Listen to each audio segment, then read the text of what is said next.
Had a soda, I can't go to bed. If I'm ready, I'm ready. But you do it more in the morning as like you said, kind of that pick me up. Yeah. We're going to be hearing for today and tomorrow your British Open updates. How badly do you want like Scottie Scheffler and like Jim Smith to be leading?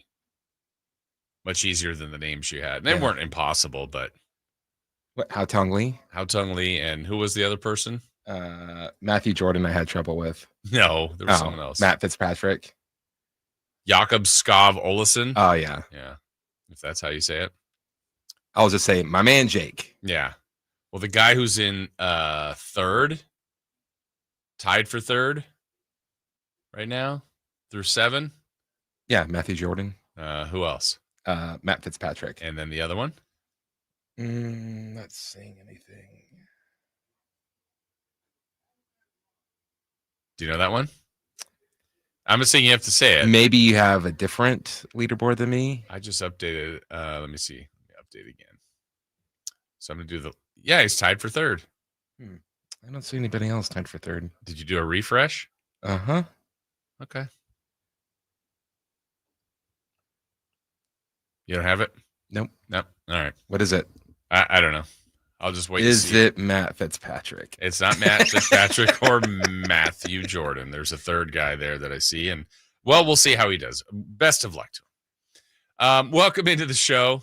Jason Ross, Christopher Laud here for a couple more days before we get Carmichael Dave back with us. He will be back next week. He did check in yesterday via the chat, so you never know. He might hop in there and talk to you all. Okay, weirdo, party of one. He's been behaving, though. We didn't do the bit where and he had 2 weeks off. Like if we had done the over-under on number of tweets, I don't think he's been that active. He had this whole, like, I'm going to troll the people of England with my Oasis takes. And I'm like, oh, we did? Why? I don't know this why. was when I was on vacation and he was about to go on his. And I'm just like, nobody cares. Why do you care? Did he ever end up doing that? He like wrote this huge, long, like lawyers, like this is why I'm right and this is why you're wrong type of thing. On Oasis? Yeah, on Oasis versus Coldplay for some reason. So I know he's more of a Coldplay fan than Oasis, correct? Oh, they make more money, so obviously they're the better one. Okay. He wins. Did you respond? Did you get involved in that? Well, he sent it to me on the side, and I'm like, I'm not reading this. Too long. I'm doing it for the troll. That's a deep thought. Like, hey, I got to do this for the troll out there. Okay. Very, very interesting. Well, we've got a fun Thursday show planned for you.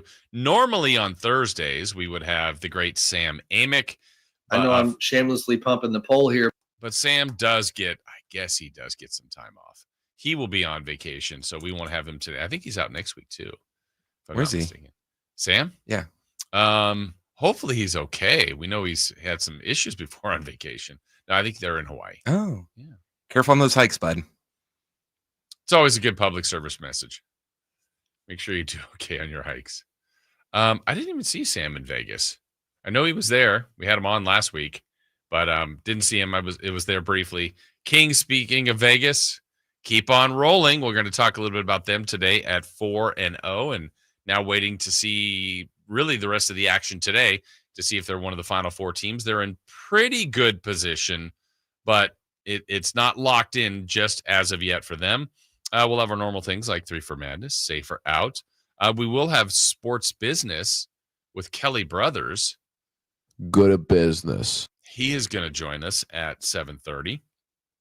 Also today, speaking of the British Open, it is underway, and our guy, Garrett Johnston from the Beyond the Clubhouse podcast is out there, and we'll have a day one breakdown from him. I think we're game of golf. I think we're about 8 hours difference, 8 to 9 hours difference. 8. And so he's going to join us at 8:30 today, 8:30 tomorrow. We look forward to his perspective of what's going on out there, and a lot more on the Kings So today. that will be 4:30 his time. 4:30 his time, 8:30. So when you have to sometimes, and have had in the past, book guests for a variety of different shows, whether it's this one or others. When when you're reaching out, do you do our time, like Pacific time, or their time, or try to do both? Like I try to do both in my messages. If I don't know where they are, I just put Pacific time. Right. But if I know it's someone on the East Coast or someone Central, like that's where they are, I'll put their time too. Do you put both though? Yeah. Yeah, I do that too. I'm like, hey, we're looking for 8:30 our time. I believe that'll be 4:30 in the afternoon your time if you're available. Blah blah blah. Yeah, that's a trick of the trade for them, because it's like you want to give them. You're also doing it for yourself. It's like, oh, yeah, we're looking for 8:30, but wait, what time is that your time? Yeah, they're in the future. He knows what's going on in the future, so he's going to join us a little bit later, and we'll wrap things up as always with Alan Styles and Crosstalk and celebrity birthdays at the end of the show. I just got done before we get to leading off. I just got done seeing a little top 10 from ESPN. They did the top 10 plays of the first half. And what was interesting is 9 of the 10 were catches, which is fine. I mean, that's when you're thinking of a play, it's hard to, you could have a moonshot home run, but number 10 was Patrick Bailey's walk-off inside the park home run from the Giants just a few weeks ago, or just last week. That was number 10. Then you're working your way up, and I'm going, all right, there's no doubt in my mind, based on these other catches, which were good, that from the A's, Denzel Clark is going to be number 1. And then for a moment, I couldn't believe, because they said number 1, Denzel Clark, climbs the wall to rob a home run. And I don't have the audio on, so I'm just watching it. And it was his first of his many great catches, but he went up the wall in Toronto to make a great home run catch. And I'm like, wait, that's number 1? How is it not the one where he's at Angel Stadium where he's like Spider-Man and he's halfway over the wall? Well, they did basically a tribute to Denzel, and he did that catch, did the one where he smashes into the wall at home at Sutter Health Park, and then the last one was the one where he was halfway up the wall and makes this amazing catch. So he was all over the place at number 1. I like when you're in here sometimes, Chris, and we're watching the top 10. You're like, we both might go, that's number 7? How is that number 7? Well, then we start betting. Well, we don't bet, but it's just like, no way number 6 is going to be that good. And then we're like, no. See? Yeah. Or then we'll go like that. Oh, yeah. Okay. That's pretty good. Or that goal in soccer, or like, that was good. I mean, all these are good, but sometimes you're like, that's good, but compared to like, we want to be wowed. I want to be dazzled. Go ahead and dazzle me. And Denzel Clark, he dazzled. I'm attempting to dazzle Dave. Maybe we'll do an entire show one time where you and I just continue to quote Parenthood. For the not broadcasting, we'll be narrow casting for people. Like we would have to. It's like, all right, we watched this tonight, and then tomorrow we'll be prepared. Yeah. His name is cool. It never ends. Like you're on Edna's ass. Like what? So many good quotes in that I movie. still can't believe he's supposed to be 36 in that movie. Steve Martin? Yes. Wow. That one, okay, I've been doing that a little bit lately, which is a weird thing for me. A couple of times I've seen some movies like it would have to be a movie like that. When did Parenthood come out? Late 80s? 1989. I'm going to go 88, but I'm going to trust you. You're usually really good at this. So I'm feeling 88, but they gave me the TV series. Let's see. Where's the movie? All right. Now I'm gonna have to be very specific for Google. Sorry about that. Parenthood movie. 1989. Well done, Chris. August 2nd. So you'll have that pretty soon when we get to that. But what I've been doing lately, there was some movie that my wife, by the way, happy birthday to my wife, my lovely wife. Happy birthday. Happy birthday. 29 today. Now I feel a little guilty. Robbing the cradle here at this point. No, happy birthday to Alva. Appreciate that, her and her birthday today. But she was watching the remake of, she likes old movies, but she was watching the remake of Sabrina, which way back when was Humphrey Bogart and somebody. But now it's I thought you were saying like Sabrina the Teenage Witch. No. now, I don't know, in like 80s or 90s, it was Greg Kinnear, but Harrison Ford. And so I'm watching the movie, and I've seen Harrison Ford, my entire life, but I'm watching it, Chris, and I'm going, oh, shoot. When Harrison Ford made this movie, how am I not in that movie? He's like my age now. And I go, man, it's just weird. So I've been doing that a little bit, like where you see a movie that's been out for a long time and the actors have been around for a long time. I go, oh, how old were they when they made this movie? So that one's, they're older than you, but then when you're watching, you're going, oh man, they're my age now, or he was close to my age now is what it was. But very, very interesting. I think, what other movie do you think is random like Parenthood that you could do a ton of quoting of that people? Vegas Vacation. MacGruber, obviously. Well, yeah, but that one, I mean, I'd say it's random, but we all know that one. But I don't think a lot of people would get you for Parenthood. City Slickers too. And we only have one Parenthood drop for yeah, the show? I think that's it, right? The Dazzle Dave, yeah. Which is a completely random one, but it only worked because we have Dave. We got to get more Parenthood clips. That's what I got to say. Anyway, that is, happy birthday to Mrs. Ross. Appreciate that. Thank you, Zeebs. Yeah. It's okay, Jason. I don't drink coffee either. I drink Celsius energy drinks. See, when you say like something like that, it's just like, that sounds way worse than coffee. Drinking energy drinks? Yeah. I've never been that Red Bull or those. I don't know. There's so many of them out there now. You haven't done those or do that much? I mean, back in my early 20s. You were just pounding them. When I couldn't drink coffee. So when did you start drinking coffee? I remember the 2007. Wow. You're good with dates. It's just a thing you have. I was visiting Chicago to hang out with some friends, and it was right after the Red Sox second World Series. And just somebody had coffee. You're like, I'll have some coffee. I think it was like a Dunkin' Donuts, which we didn't have out here at the time. I was like, this isn't bad. Yeah. No, I love the smell of it. I actually like the taste of coffee. I don't know. I don't drink it. Haven't done it. I remember when, I've had a couple different stints in the morning, and I think everybody that's in this building at this moment, or when Dave's here, you drink coffee. I think, does Pat not drink coffee? I don't think so. I think Pat might be the only one. I think Cody does. Tom did. But I remember, I think they're like, oh, well, once you start mornings, you'll definitely do coffee. I just don't. I don't know. Never have. At this point, I don't think I ever will. And the odd thing, like I said, is my parents both were basically put an IV drip up to them of coffee. Like they had coffee all day, all the time, multiple cups. My wife doesn't do it. I don't do it. I don't know. It's not our thing. But to each their own. But now coffee to me, Chris, is almost like, I don't know. It feels like a sport when you're going to like people like, I want this, this, and this, double shots of this, half of this, half milk, half oat milk. I'm like, what are all these orders? My goodness. Over my head, but enjoy yours. Do you, right? Do you out there.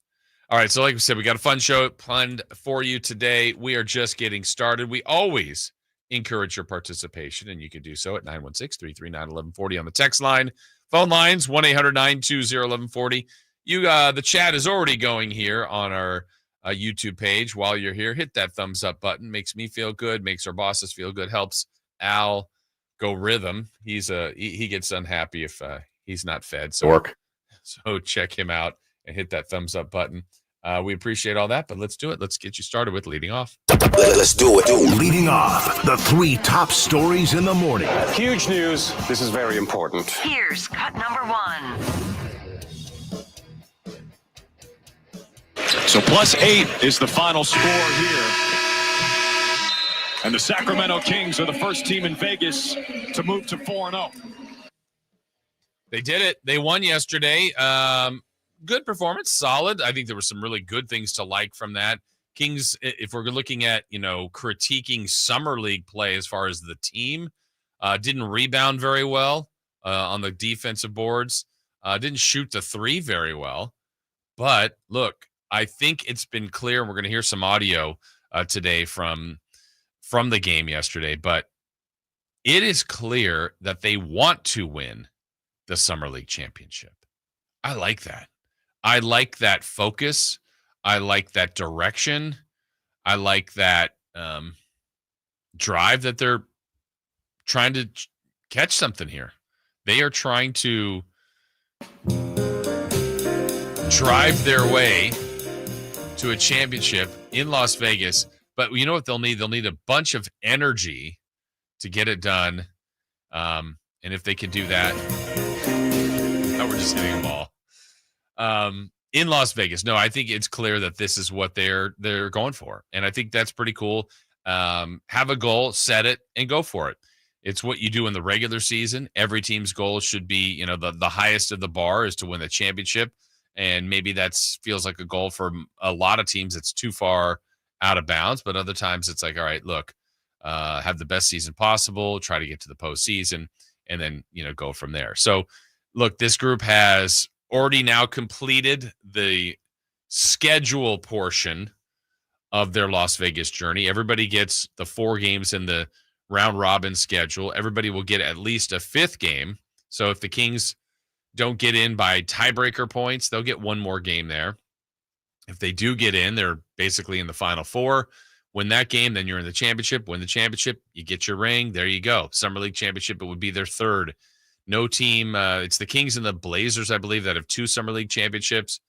And for some, they're probably going to mock Sacramento. Oh, good, you win Summer League championships. That's fine. I don't care what other people are saying about that. I care about what the Kings care about, and they seemingly care about winning this thing. So I'm in for it. I said it from the get-go. My concerns were watching the development of Isaac Jones and Devin Carter, and then the first look at Maxim Reno and Nique Clifford. And I think a lot of those things have been on the positive. A byproduct of it is they've been winning, and then now they are motivated. They want to win the championship. Go for it. I want what they want. So if other people, out there go, well, I care about winning NBA championships, good for you. I do too. Kings have never done that in Sacramento, but they won a couple of Summer League titles. This seems to be important to the group. So I say go for it. Now today they'll do some scoreboard watching. A couple of the teams that were 3-0 won yesterday, but there was Minnesota won by not enough, basically, to surpass the Kings. And you got a bunch of other teams in action today trying to get to 4-0 and to play each other. So someone's not going to get there, and we'll see if the others can not only win, but win by a lot and improve their standing. So the Kings are kind of right on the edge. I would say they're in good position, not great or the best, but good. And their odds of advancing are probably over 50%, but not foolproof yet. So we'll keep you up to date on that. And then we'll obviously know by tomorrow what their standing is. All right, let's get to cut number 2. Cut number 2. Bradley Beal of the Phoenix Suns has reached agreement on a contract buyout with the Suns. He's giving back $13.9 million out of his $110 million contract. His representative, Mark Barros, Priority Sports, tells me the plan is for Bradley Beal now to sign a 2-year, $11 million deal to join the Los Angeles Clippers. So Brad Beal, Kawhi Leonard, James Harden will all team up together with the Clippers. And so he's giving up some money in this buyout with the Suns, but this now gives him an opportunity to compete for a championship, a better basketball fit for him. So he is set to join the Clippers as we are tweeting away here right now. All right, that was Shams yesterday. It was kind of the worst kept secret. Phoenix's overhaul kind of continues. They moved Kevin Durant this offseason in a trade to Houston. Now they have bought out Bradley Beal. They have extended Devin Booker. So the once big 3 is now down to Booker. I thought all along, if they were really trying to completely turn over the team, I think Booker would have been the move that got him the most value in return. They did get some stuff back for Kevin Durant. Beal, they just have to basically eat it and say, see you later. And then him going to the Clippers. We're going to talk about that in the show here, about the kind of the best moves that each Western Conference team has made are the biggest moves. And, the Clippers every year, I kind of fall for the Clippers, and I like their roster. But if you think about it, Harden, Kawhi Leonard, and Bradley Beal, if we're talking like 2019, it's like, my goodness, all three of these guys on the same team. It is later. Harden's still had an all-star year. Kawhi, when he's on, is still terrific. To me, it's more the question of Bradley Beal. Can he find his game again? He was not the same guy that we saw with the Wizards when he was with the Suns. And that's just a pairing that didn't work. And now we're back to talent and fit, right? Talented player in Bradley Beal, talented player in Durant, talented player in Booker. For whatever reason, the fit didn't work. I actually thought this year they fooled me. I thought the Suns would be a lot better. They got off to like that 9-1 start, and then 2 of the next 4 games they played the Kings and lost. And then they just, again, going 9-1 and then missing the playoffs.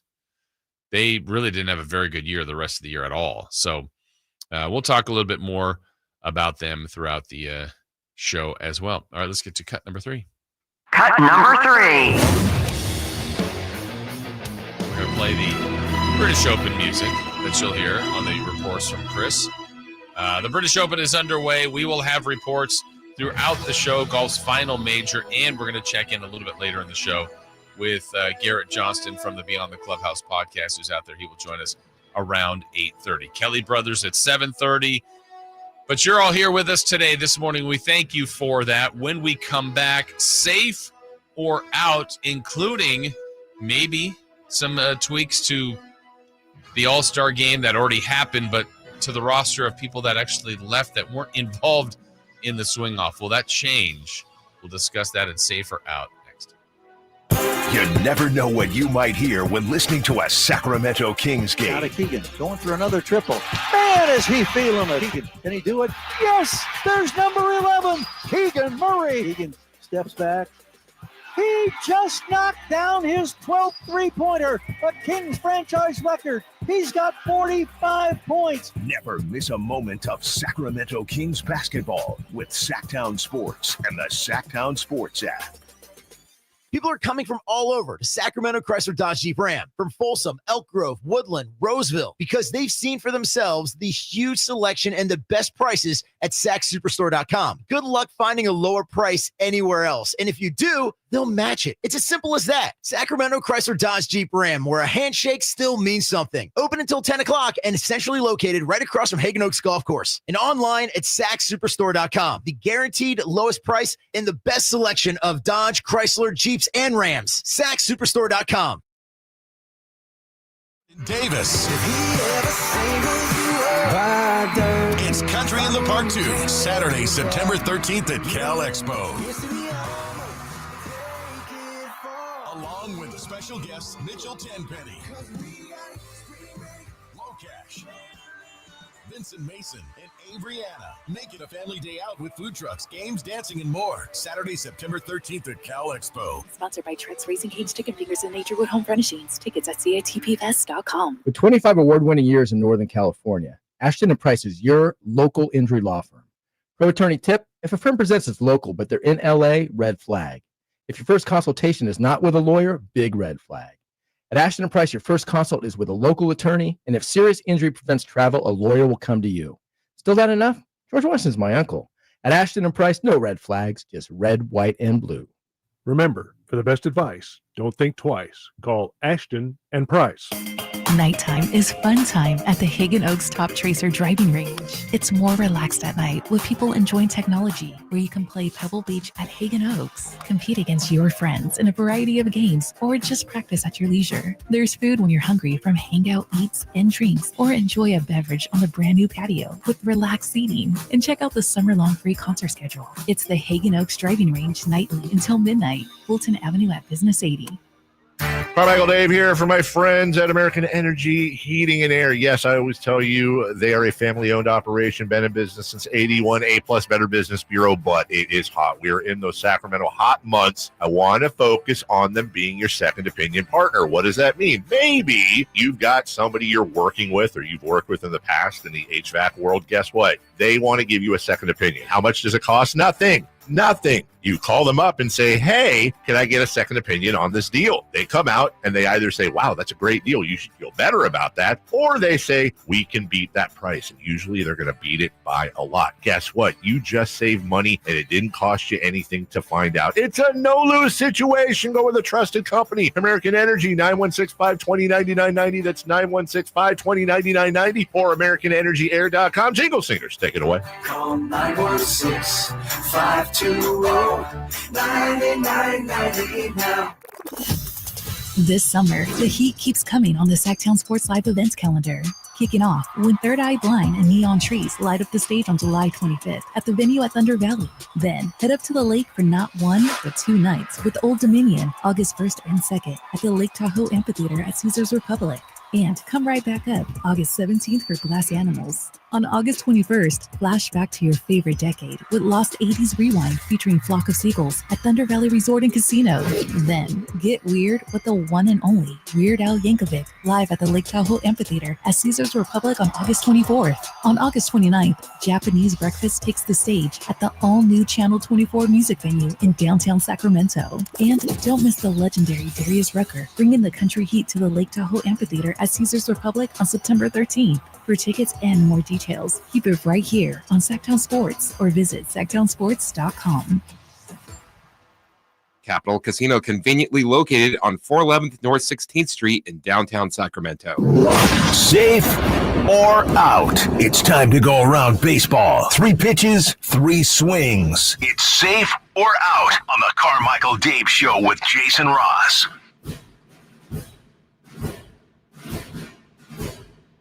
All right, safer out time here on the show, where we take a look at some things going on in and around baseball. One more day off. They're back in action tomorrow around the major leagues. Chris, safer out. What do we got first? The MLB All-Star Game had 8.1 million viewers, making it the most watched All-Star Game in sports. Safer out. Those numbers in the game were a huge success for baseball. Well, probably.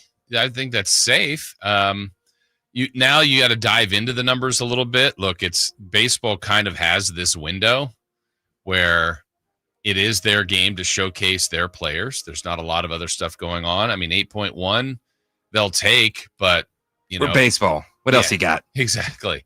That could be their slogan. We're baseball. What else you doing? What else you up to? Stop pretending you have plans. We're Right. baseball. Catch it. But I don't know. I think we're 2 weeks. So 2 weeks from today for the Hall of Fame game. I don't even, what are those numbers going to be? Just absolutely absurd for a preseason game. The first one in July for the NFL. So look, baseball should enjoy it. I said this yesterday. I think they're in a healthy spot as far as what their product is on the field.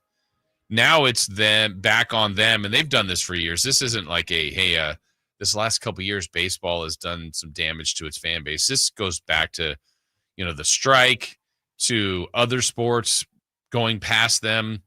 I don't know how much more they can really tweak the sport, but without, they're in a little bit of a weird position because baseball does have its fans. I would say I'm one of them. And Chris, I think like you and Dave would be like, cut the season short. Like, I'm not for that. And I don't know. I think if they would run the risk of people that have maybe lost interest that say they would be more interested if the season was shorter. I just don't know if that's true. I think it's more a reflection. I personally think you just don't enjoy the game as much. I don't think it's, if they said today, Rob Manfred came out, Chris, and said, hey, we're going to play a 100 game season. You might personally like that, but I don't think you're going to sit down on the Tuesday and go, I'm going to watch Mets and Cubs. Well, here's where you're right, Jason. What? When it was shortened to a 60 game season, I wasn't really watching that much either. Yeah. So I think that's the problem baseball's in. It's like, I still think you got to cater to the fans that have always liked baseball and still like baseball. It's just you're trying to get new people. The ones that you've lost, I think you lost them. And I don't know how you get them back. But anyway, I think it was a good day. That's safe. The numbers are nice, but it's just kind of what were people's options. So, all right, let's get to safer out number 2. Safer out. The AL MVP race is the best thing to watch in the American League in the second half of the season. It's probably out, but it's going to be a great race. I mean, Cal Raleigh has done an amazing job to get in this race. It was Aaron Judge was the favorite going in. I think after May, he was like the odds even went to just an astronomical level. He still had a great year, but Cal Raleigh has come on and done things historically that we just haven't seen. So you've got nearly the most home runs by the All-Star break. He was one off of Barry Bonds. He's, I think, only a few away now from the most home runs by a catcher. So he needs to keep doing that. Seattle needs to win. Maybe Judge needs to cool off, but it is more of a race. I know Chris and I have had some fun with that, but it's been good. And I would say it's out just because I don't think that's more intriguing than the division race or races, but it'll be fun to watch. And every year, Bobby Witt was really pushing Judge at the end of last year. Judge was pushing Ohtani the year before that. So the AL race for the MVP has been good the last couple of years. We'll see if it stays. Judge has been really struggling. He has been lately. In the last 2 months, his average has dropped 50 points. Yeah. Now he's only 350 or whatever he is. And if this trend continues, then he'd only bat 300. All right. Number 3. Safer out. With the new swing-off rule in the All-Star game, guys that started the game will now stay until the end. So, we were saying yesterday, we were getting, they were saying on the broadcast that kind of part of the reason why Aaron Boone and Dave Roberts picked the guys they did, they wanted to take guys that were just in the game and maybe not guys that have cooled off. Well, it turns out that I guess people leave. Like Aaron Judge had already left. A few other guys had already left. So if you start the game, I guess it's more common, and I didn't know this, but I guess it makes sense. Guys just kind of want to get onto the sooner they can to their All-Star break. I don't know if this will change. We may never have another tie again. We might have 3 years of ties in a row. I don't know, but I personally think the players will care more about their break than they will care about sticking around for the swing off. Yeah, I think if you told Aaron Judge, hey, this is most likely going to go to a swing off. And we want you to hit. Can you change your plans? Yeah. No. But, I also think about the time that they're saving. And when I think about it, this is what I envision. It's like, okay, Aaron Judge, I don't know what he played till like the 3rd inning, 4th inning. Then it's like, all right, Judge, you're out. We're pinch hitting for you, or just someone else is going to the outfield. All right. Goes in, showers, grabs his stuff, goes right to the airport, flying, and he's gone. I don't know if it's as simple as that, or it's like, now I'm going to, my family's here. I'm just going out tonight with the family, fly out in the morning. I just don't know how that goes, but I envision them like leaving town, like taxi, and then they're just gone. Now I'm envisioning him with some people out at a restaurant just having dinner, and then him looking up at the TV. He's watching the swing. Oh, wait, this is still going on? Yeah. And that's like they set up the signal, and he comes back, and he's in street clothes. That'd be fun. Why not? Yeah, I think that was the only thing that was odd. Well, one, we'd never seen it. I didn't even know when they added that rule. And maybe it was sometime, and it was like, hey, if the All-Star game's ever tied, we're going to have a swing off. Okay, well, that'll probably never happen. And it happened. I don't know if that was just recently added, but I thought it was cool. It was a cool moment. Gave us Schwarber to go 3 for 3. Somehow got the MVP, but nonetheless, I don't know if it'll impact the superstars, or not. I say superstars, but the guys. It could be anybody that they thought about putting in the swing off, but they started the game and they left. Yeah, I don't think you want to force guys to stay there, to be there, but it's cool if they do, because then you're there with the rest of your American League or National League teammates and just kind of hanging out and see how it all progresses. So there you go. That is safe or out. We've got a little bit more baseball coming up, much more in 3 for Madness, including, like we touched on earlier in leading off, Bradley Beal getting bought out by the Suns to eventually is going to land with the Clippers. Which teams in the Western Conference, what were their biggest and most significant moves this offseason, Kings included? We'll get into that coming up. But when we come back, it is round 1 of the British Open. They are underway. It's probably the major that, to me, gets lost the most, partly because of time difference and all that. But we'll talk about it and give a look at what's going on in golf's final major as we're just beginning here on this Thursday, July 17th, right here on Sacktown Sports. You never know what you might hear when listening to a Sacramento Kings game. Out of Keegan, going for another triple. Man, is he feeling it. Keegan, can he do it? Yes, there's number 11, Keegan Murray. Keegan steps back. He just knocked down his 12th three-pointer, a Kings franchise record. He's got 45 points. Never miss a moment of Sacramento Kings basketball with Sacktown Sports and the Sacktown Sports app. Wesley Financial Group is not a law firm. Hi, I'm Chuck McDowell, the timeshare cancellation guy. In 2011, I founded Wesley Financial Group with one goal in mind, to help honest folks out of their timeshares permanently. Today, I run Wesley with my two sons, a real family business, treating every client and every employee like we'd want our own family treated. That philosophy has helped us grow into the largest, most trusted timeshare cancellation company in the United States. Fortune magazine even recognized us as one of the best places to work. Why? Because we genuinely care. In fact, some of our former clients were so moved by their experience working with us, they joined our team so they could help others to timeshare freedom.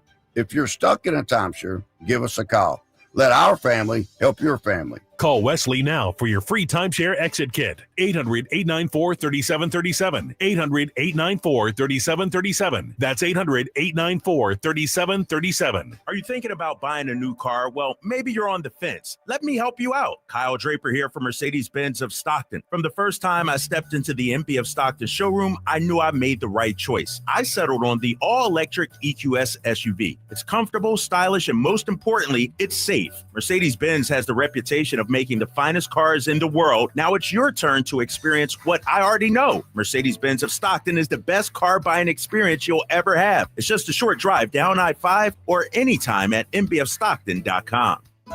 Did you know about 1/3 of our lives is spent sleeping? Hi, this is Franklin Rosa with a word about Naturewood Home Furnishings. If we're going to spend that much time in our bedrooms, then our bedrooms ought to reflect our personalities. I remember many weekend mornings when our kids would jump into our beds trying to coax us to start our days more on their schedules than ours. Naturewood Home Furnishings' huge bedroom sale is here, and there's no better time to find the perfect accent piece for your bedroom, or even better, to start fresh by designing your bedroom to fit your lifestyle. From a new mattress and foundation to dressers to nightstands to lamps and more. Naturewood Home Furnishings will help you create a space from simple to luxurious and anything in between. Just drop by and let Naturewood's team help you envision a bedroom fit for 1/3 of your life. Visit Naturewood Home Furnishings right now for this remarkable bedroom sale. Off Highway 50 at Hazel, look for the water wheel. Hey, it's Mike Rohn. If I have a choice, I like to do business with companies that actually stand for something. That's why I switched from Verizon to Pure Talk. No offense to Verizon, I'm sure they stand for something. I just don't know what it is. Pure Talk, on the other hand, is a veteran-owned company that supports our military in a big way, and I appreciate that. Yeah, I also appreciate unlimited talk and text and plenty of data for half the cost of the big guys, and I do like being on America's most dependable 5G network for just $20 a month. But what I really appreciate is no contract, no cancellation fees, and Pure Talk's commitment to handle all their customer service in this country. I saw it for myself. I went to Georgia, I got a tour of their headquarters, I met their CEO, and I talked to the same customer service folks that you'll talk to when you dial pound 250 and say keyword Mike Rowe. Switch today and save 50% off your first month when you dial pound 250 and say keyword Mike Rowe. Pure Talk, a wireless company that actually stands for something. Hey, it's Carmichael Dave here for Capital Casino, Sacramento's #1 poker room, inviting you to come join them every Wednesday for their midweek madness drawing, giving away $2,000 in total cash starting at 6 p.m. It's a safe and friendly environment, plenty of well-lit parking available, and it's conveniently located right there in downtown Sacramento. And remember, best food, best service, best games, 411 North 16th Street in downtown Sacramento. For more information, log on to capital-casino.com and gamble responsibly. 1-800-GAMBLER. Hi, Zoe Saldana. Welcome to T-Mobile. Here's your new iPhone 16 Pro on us. Thanks. And here's my old phone to trade in. You don't need a trade-in. When you switch to T-Mobile, we'll give you a new iPhone 16 Pro. Plus, we'll help you pay off your old phone up to $800, and you still get to keep it. There's always a trade-in. Not right now at T-Mobile. I feel like I have to give you something in return for karma. That's okay. I don't really have much in my purse. Oh, let's see. Hand sanitizer. It's lavender. I'm good. Seriously. Let me check this pocket. Oh, mints? Really, I'm fine. Oh, I have raisins. I'm a mom. Wait one sec. I've got cupcakes in the car. It's our best iPhone offer ever. Switch to T-Mobile. Get a new iPhone 16 Pro with Apple Intelligence on us. No trade-in needed. We'll even pay off your phone up to $800. With 24 monthly bill credits, new line $100 plus a month on experience beyond finance agreement $999.99 and qualifying ported. For well qualified plus tax and $10 connection charge. Pay off via virtual prepaid card. Allow 15 days. Credits end and balance due if you pay off early or cancel. See T-Mobile.com.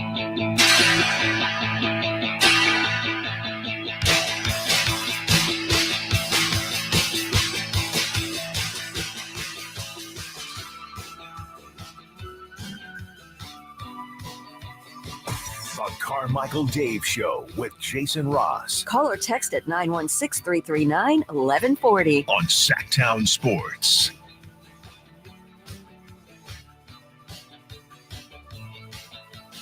All right, Jason Ross, Christopher Lott, Carmichael Davis back with us on Monday.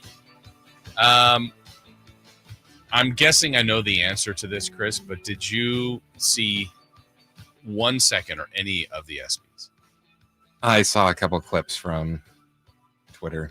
Okay. Were they what? I didn't see any. No, I saw the opening. So I watched Shane Gillis's open, his monologue. Is that what was being put out on Twitter, or? Yeah, it's a couple of those jokes, and then he had some sketch about the invention of the tush push. Oh yeah, that one I did see. That one was all right. Yeah. To me, his monologue, I don't know. I didn't necessarily love it. It was okay. I felt like where he did the best was he was making fun of the jokes. Like, that one didn't work. Kind of thought it wouldn't. I knew it wouldn't work all week. And like people were laughing at that more so. It's like, what? Come on. This is jokes. And so people like it's that was what such a weird audience to begin with. It is. And I don't think, I mean, in the one he did do, I don't know if they played this he did the homage to Norm. He did basically the same joke. Oh no, I didn't see that. He did it exactly the same, but he did it with Travis Hunter. Because he's like, hey, and he said it too. He goes, hey, look, this last joke is, I know it won't work. I mean, this is like how he did a lot. It's like, and it's just a dumb joke, but it's an homage to my guy, Norm Macdonald. And so here it is. And so it's like he basically just, I don't know, it was so like very clunky in the way he did it, I guess. But he's like, hey, Travis Hunter, congratulations, you won the Heisman. You know, offensive player, defensive player. Nothing could take that away from you ever.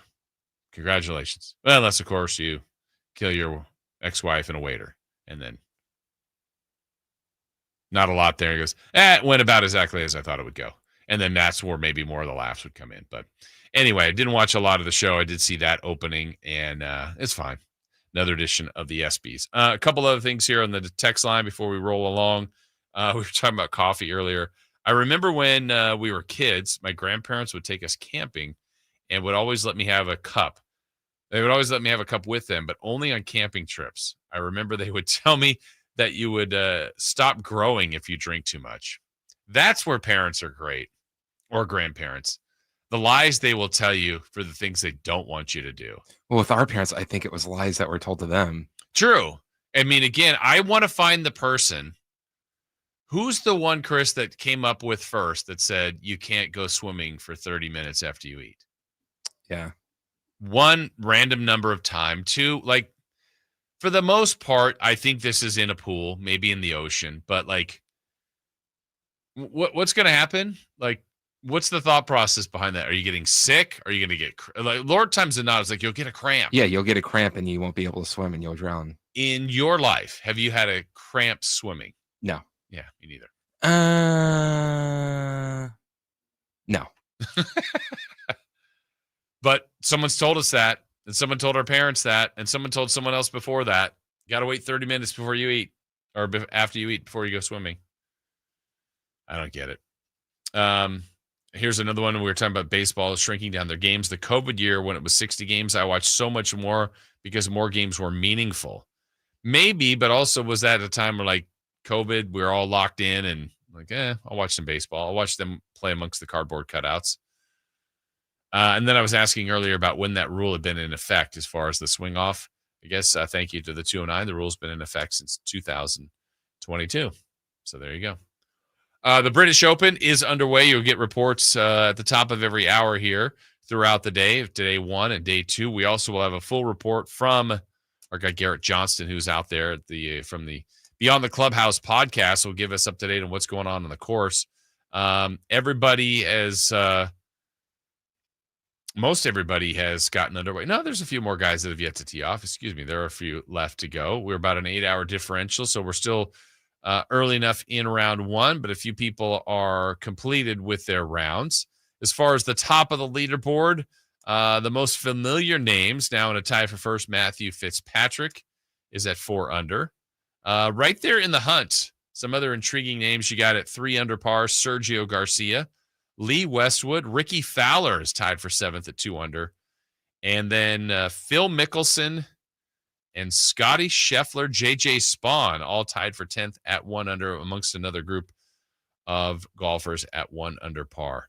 To me, of the golfing majors, I don't know how the golfers themselves treat this. There's great history for the Open, but part of it is a little bit of the West Coast now here, time differential, and when a lot of the rounds are already getting underway. Now, when you get to the weekend and the Saturday and Sunday and the finals, the final groupings are out. We get to watch them pretty much from when you get up to middle of the day.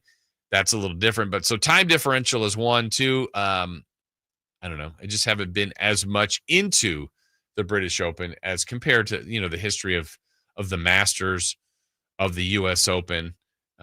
But still, it's another major. It's another opportunity for these guys to continue on their way and either help or hurt their legacy.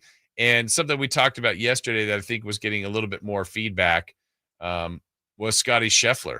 And he had more comments, or he had these comments the other day about going to this tournament and just trying to figure out almost like the meaning of life for him.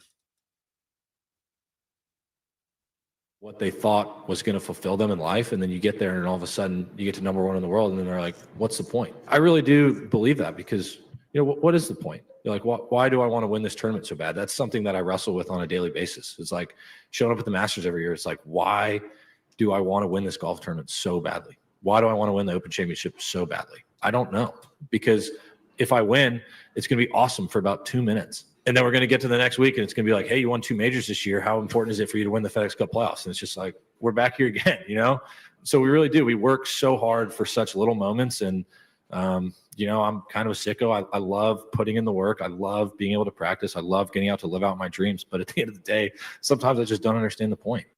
What's interesting about that is, and for any of you out there that, I grew up playing sports, had a sports family, like that was, I would say, I don't even know, I wouldn't say it was my goal, but maybe it was a dream to be a professional athlete, right? And so you're thinking, you got to have a lot of things go right. And there is an incredible amount of work ethic, certainly talent. You need a lot of people in your corner. And now things are even more and more different. It's so scaled down to really fine tuning your sport, working on it, 12 months a year. Specialized coaches, the amount of money that it takes to get you to that level. I mean, it's unfortunate that a lot of it is on that, like opportunities being seen, getting the best coaches that you possibly can, going to tournaments. It just, there's, whether it's individual sport or team sport.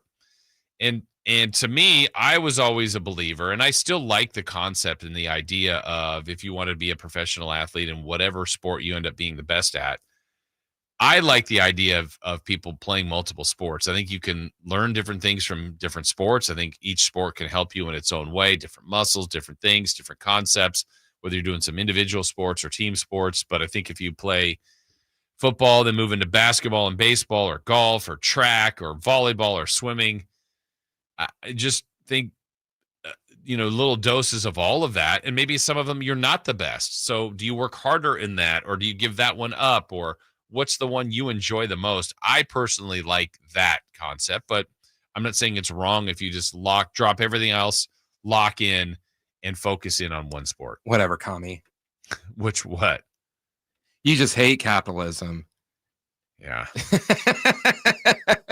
Yeah. But that's the part that's I know, Chris, there are going to be stories of people that truly, and there are, that have come from nothing, and I love it, and then get a chance to be professionals. To be a professional athlete to begin with, I think you have to have something wrong with you. Because if you talk to a lot of people that have played one sport for like a lot of their lives, and like you see this sometimes in high school and stuff like that, where it's just like, I don't want to play this anymore. I'm burnt out. Like, I've been doing this my entire life. I want to do something different. Yeah, because there was probably a time that people would say, and I don't know the answer to this anymore, but I'm trying to figure out if you went all in as we'll pick an age. You're 10 years old. You're obviously starting to be good at whatever sport it is. I don't know what sport would be, quote, the least expensive. Because there was a time especially now. Yeah, that's what I mean. Like I would say, oh, it's basketball.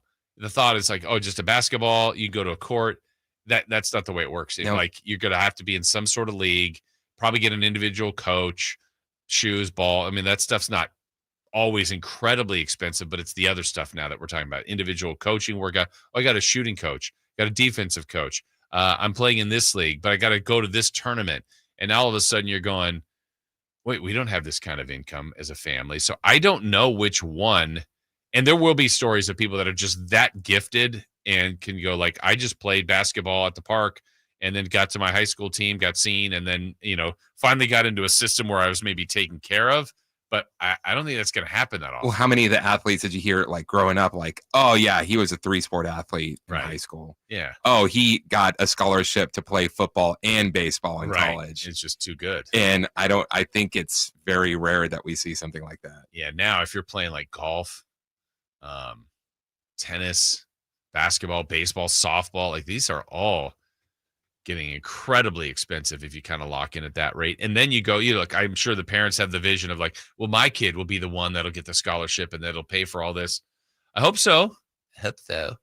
But it doesn't always work that way. It's just, you start to, as you move up, the percentages of advancing just start to decrease by the level. All right. We will have more updates about golf though, as we continue on. When we come back, 3 questions, 3 answers in 3 for Madness, including which team's biggest moves in the Western Conference are the most significant, Kings included. We'll have that in 3 for Madness and more straight ahead here on Sacktown Sports. The Sacktown Sports 1140 newsletter right to your email. Get your latest on the Sacramento Kings, athletics, and Republic FC with the Sacktown Sports 1140 newsletter. Visit sacktownsports.com to join. This is the story of the one. As a safety manager at a manufacturing plant, he does everything he can to keep his coworkers safe. From finding ways to reduce risks to keeping safety supplies in stock. And for that, he relies on Grainger.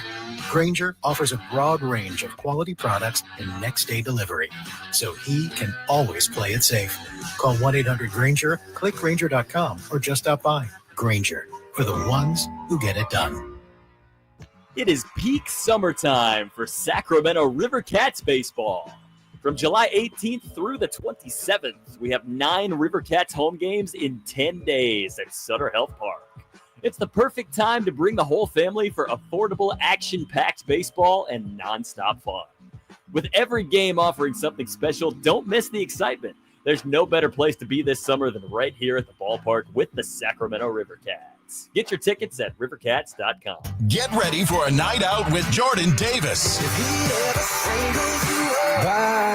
It's Country in the Park 2, Saturday, September 13th at Cal Expo. Along with the special guests Mitchell Tenpenny, Locash, Vincent Mason, and Averyana. Make it a family day out with food trucks, games, dancing, and more. Saturday, September 13th at Cal Expo. Sponsored by Trex Racing Cage Chicken Fingers and Naturewood Home Furnishings. Tickets at catpfest.com. It's back to school season, and Clorox is donating 2 million disinfecting wipes to classrooms across America. Because back to school means things can get a little bit messy. Just ask second grade teacher Mr. Torres. Put me and just one Clorox wipe on a team, we can take on crayon smudges, sticky fingerprints on every surface, sneezes on the door handle, juice box explosion by the sink, snack crumbs, and don't even get me started on the bathroom passes. Clorox disinfecting wipes, teacher's #1 wipe. Think about it. Bathroom passes. Clean feels good. Based on unit sales data. How did Babbel become the award-winning language learning app? We thought of you. All of you. Take Sierra. As a visual learner, she uses Babbel's wordplay videos.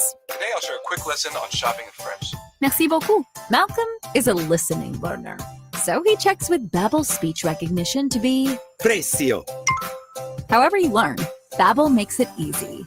Save up to 50% on your Babbel subscription at Babbel.com.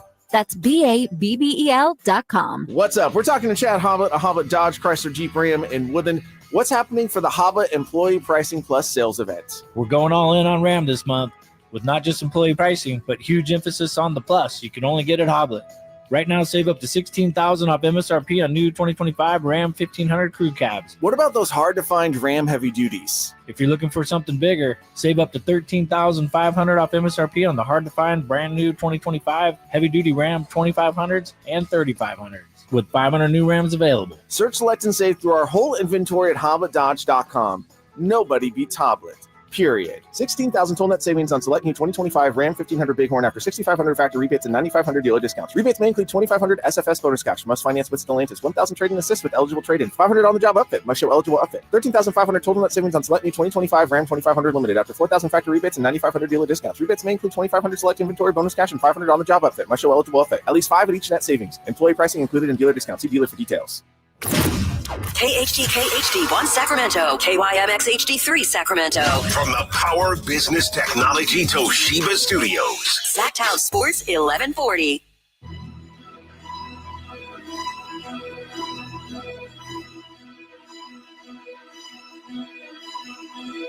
The 152nd Open Championship from Royal Troon Leaderboard coverage is brought to you by Naturewood Home Furnishings, where it's all about choices and always about quality. As of right now, there's a three-way tie for first place with Jacob Olsen, Hatong Lee, and Matt Fitzpatrick. And tied for fourth is Matthew Jordan and Sergio Garcia. That is your leaderboard update. Now let's get back to the Carmichael Dave Show with Jason Ross.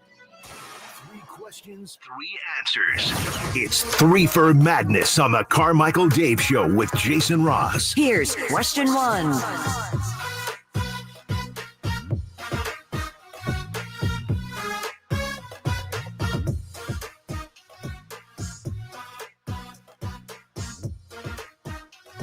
All right, hour number 2 underway. Again, Kelly Brothers joining us at the bottom of the hour, talking sports business. Good at business. We look forward to hearing what's on his mind later today in about 30 minutes or so. So that is coming your way. No Sam Amick, unfortunately, today. Sam will be back with us in a couple of weeks. I know I'm shamelessly pumping the poll here. Not too many weeks left for Sam to get a little hiatus, and then we'll get him back going again when basketball returns. But the Kings are in action, or were in action yesterday. We got much more on their game and how they've looked so far, including another good performance by Nique Clifford. Man, I like what I see from him. He is getting better by the game. Maxim Reno was solid. Isaac Jones, I thought, was really good yesterday. And then Devin Carter was best. 2 games were game 2 and game 3. Had some moments yesterday, but we'll talk a little bit about Devin's performance as well. So all the guys, but most importantly, they won. That's 4-0. Now we did a little scoreboard watching today to see if they can advance to the Final Four. But you heard coming in from the break there, it's 3 for Madness time. So let's hit you with question number 1, Chris. The WNBA is unveiling a 4-point shot for the WNBA All-Star Game this weekend. Was MTV's Rock and Jock ahead of its time?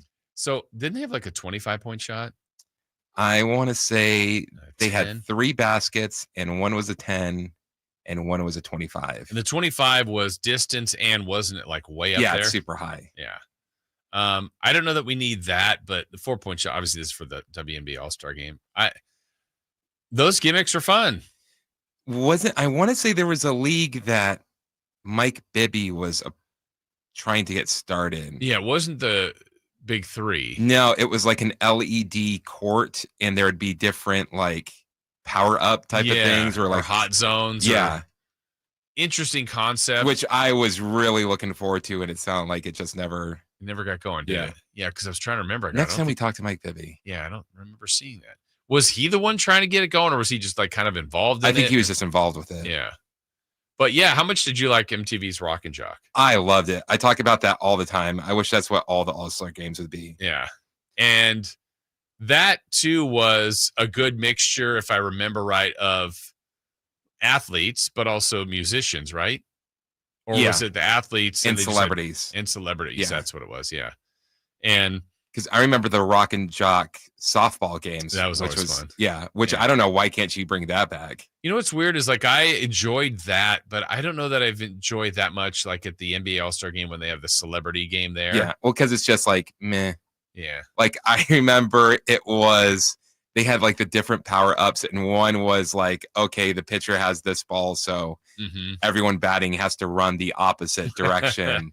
And one inning, the bullpens were open, and there are these gates that opened where you could go and like rob a home run. Okay.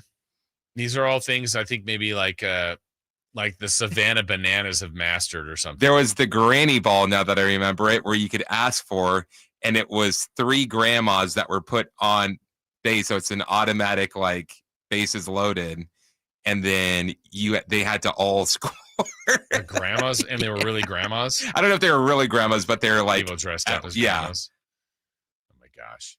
And when everybody's a grandma that they say they're dressed up, they're always in like some sort of like moo and like curlers and like exactly. Come on, that's not how every grandma is, but anyway.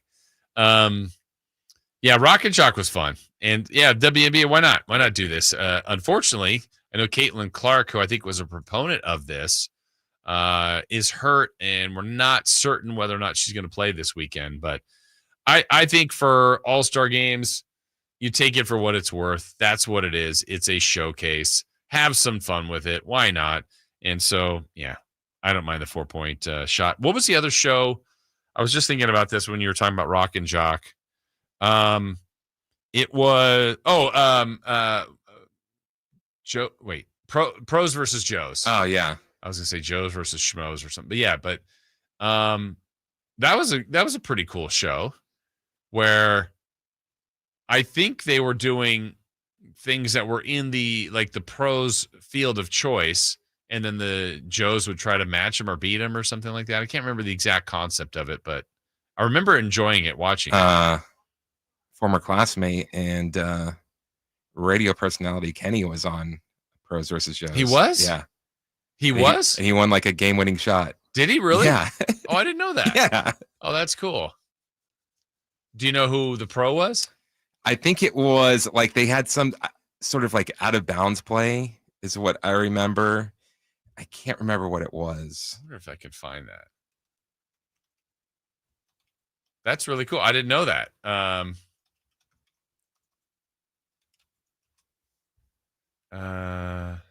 Let's see. I don't see if I can find it. Yeah. Anyway, I next time I see him, I'm asking about that. I did not know that. That's really cool. So you obviously watched the episode. I've seen that part. I mean, I'm pretty sure he puts it on his social media every once in a while. He can't let you forget about that. Yeah, no, he should. But I have not. I should find that. I should track that down. That's cool. That's really cool. Yeah, Pros versus Joes. I like that. That was a fun show. All right. Question number 2.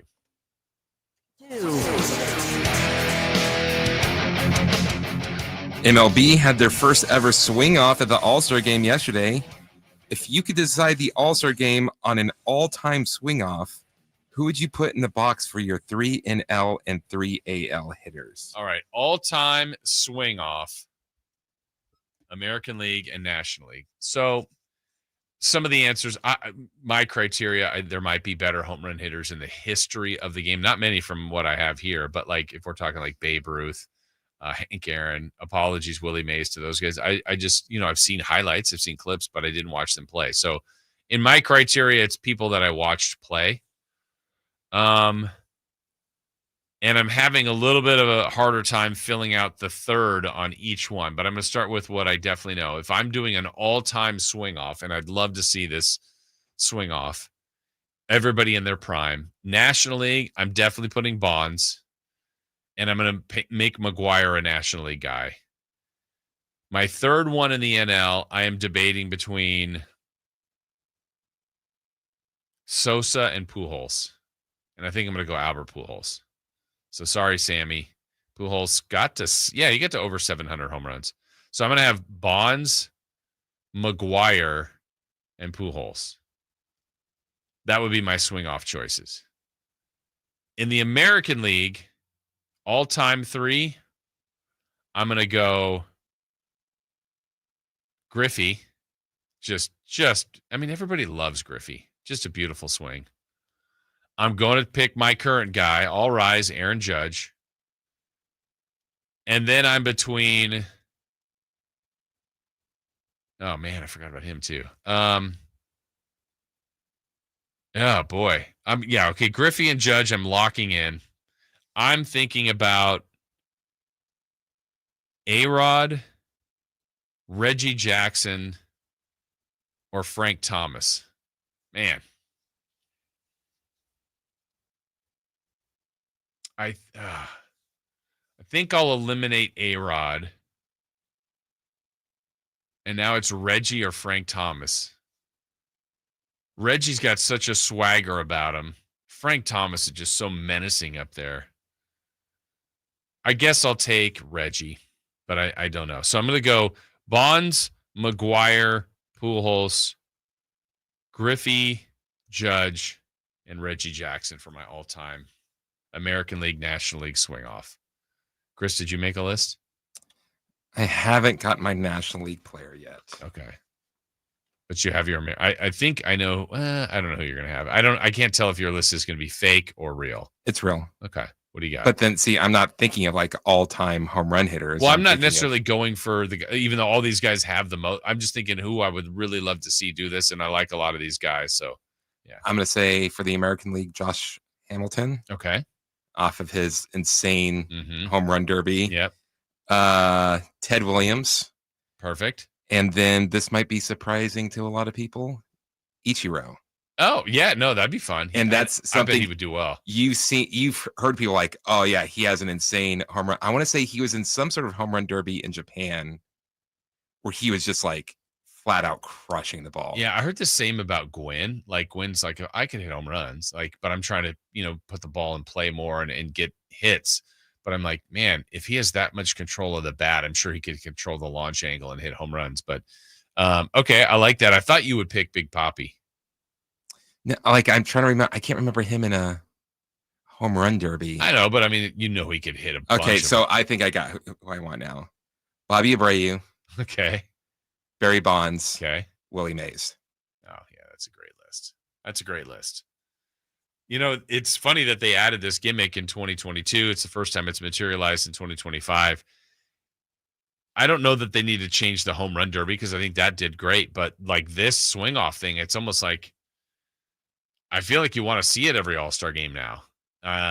Maybe not to decide it, but I don't know. I think that's cool. So all time, I think we both have pretty good lists, different lists, but good lists. I like it. All right, let's get to question number 3. Question 3. Bradley Beal was bought out yesterday in Phoenix and landed in Los Angeles to play for the Clippers. How do you rate this move for each team? Okay. We're going to get into that. Let's get a little feedback. One from Ramsey. No Mays or Aaron for the National League. I got Mays. You ended up taking Mays. Also no Andre Dawson. Nope, not for me. And my criteria, if you missed it, Ramsey, was I wanted to have seen them play. Doesn't mean it's wrong. I mean, Mays and Aaron are legends. I mean, Babe Ruth, legend. These are all incredible. But I thought you saw Ty Cobb play. I did. I just didn't see. I didn't watch the other guys. Oh. Out of disgust. Yeah. Let's see. We got others saying Sosa and McGuire. Sure. Love to see that for sure. But does Sosa have the corked bat? Yeah. Ooh, okay. I think we're giving them all right. Now I'm rethinking some things. Aluminum bats for everybody. Let's see how far they can hit it. All right. So yeah, Bradley Beal is out in Phoenix and he was bought out. He goes to the Clippers.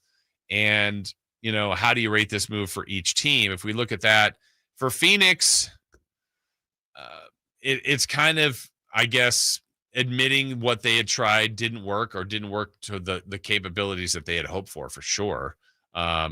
When you have Durant, Beal, and Booker, you're thinking of a title. This was a team that did make the finals a few years back, ultimately lost to the Bucks. And I remember that year after they did that and they moved on from Chris Paul and DeAndre Ayton. I thought, I think that's going to catch up to him. Then when you get Durant and you get Beal, you're definitely excited about what your team could be. And whether it was injuries the first year and some the second year, it just never worked. So Phoenix at least is getting out of it. For the Clippers, I guess I like it. I mean, it's low risk for them. He's only going to make about $5 million per season, and then you try to figure out where he fits with that team. But kind of along that line, I wanted to go over what was maybe the best and most significant offseason move to date, at least for each team in the Western Conference, which Kings fans would be concerned about. And we'll just do this in no particular order. We'll actually do this in alphabetical order, I guess. Starting with the Dallas Mavericks as team one. I think their biggest, most significant offseason move was adding Cooper Flagg. I mean, you get the first pick, you get the good fortune of that after the whole fiasco with the Luka trade, which was widely panned. I think they shouldn't have been ripped as harsh as they were. I got the logic, I got the reasoning.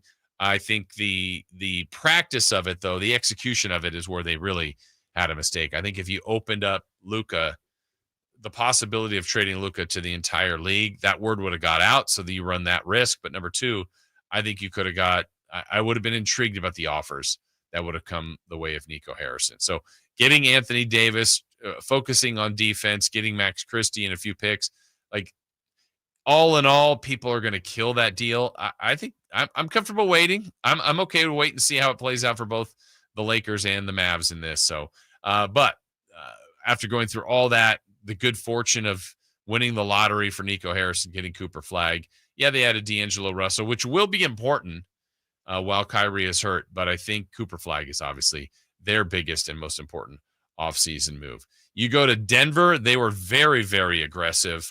The one I think that's going to catch the most attention, obviously they added Valanciunas from the Kings in that trade.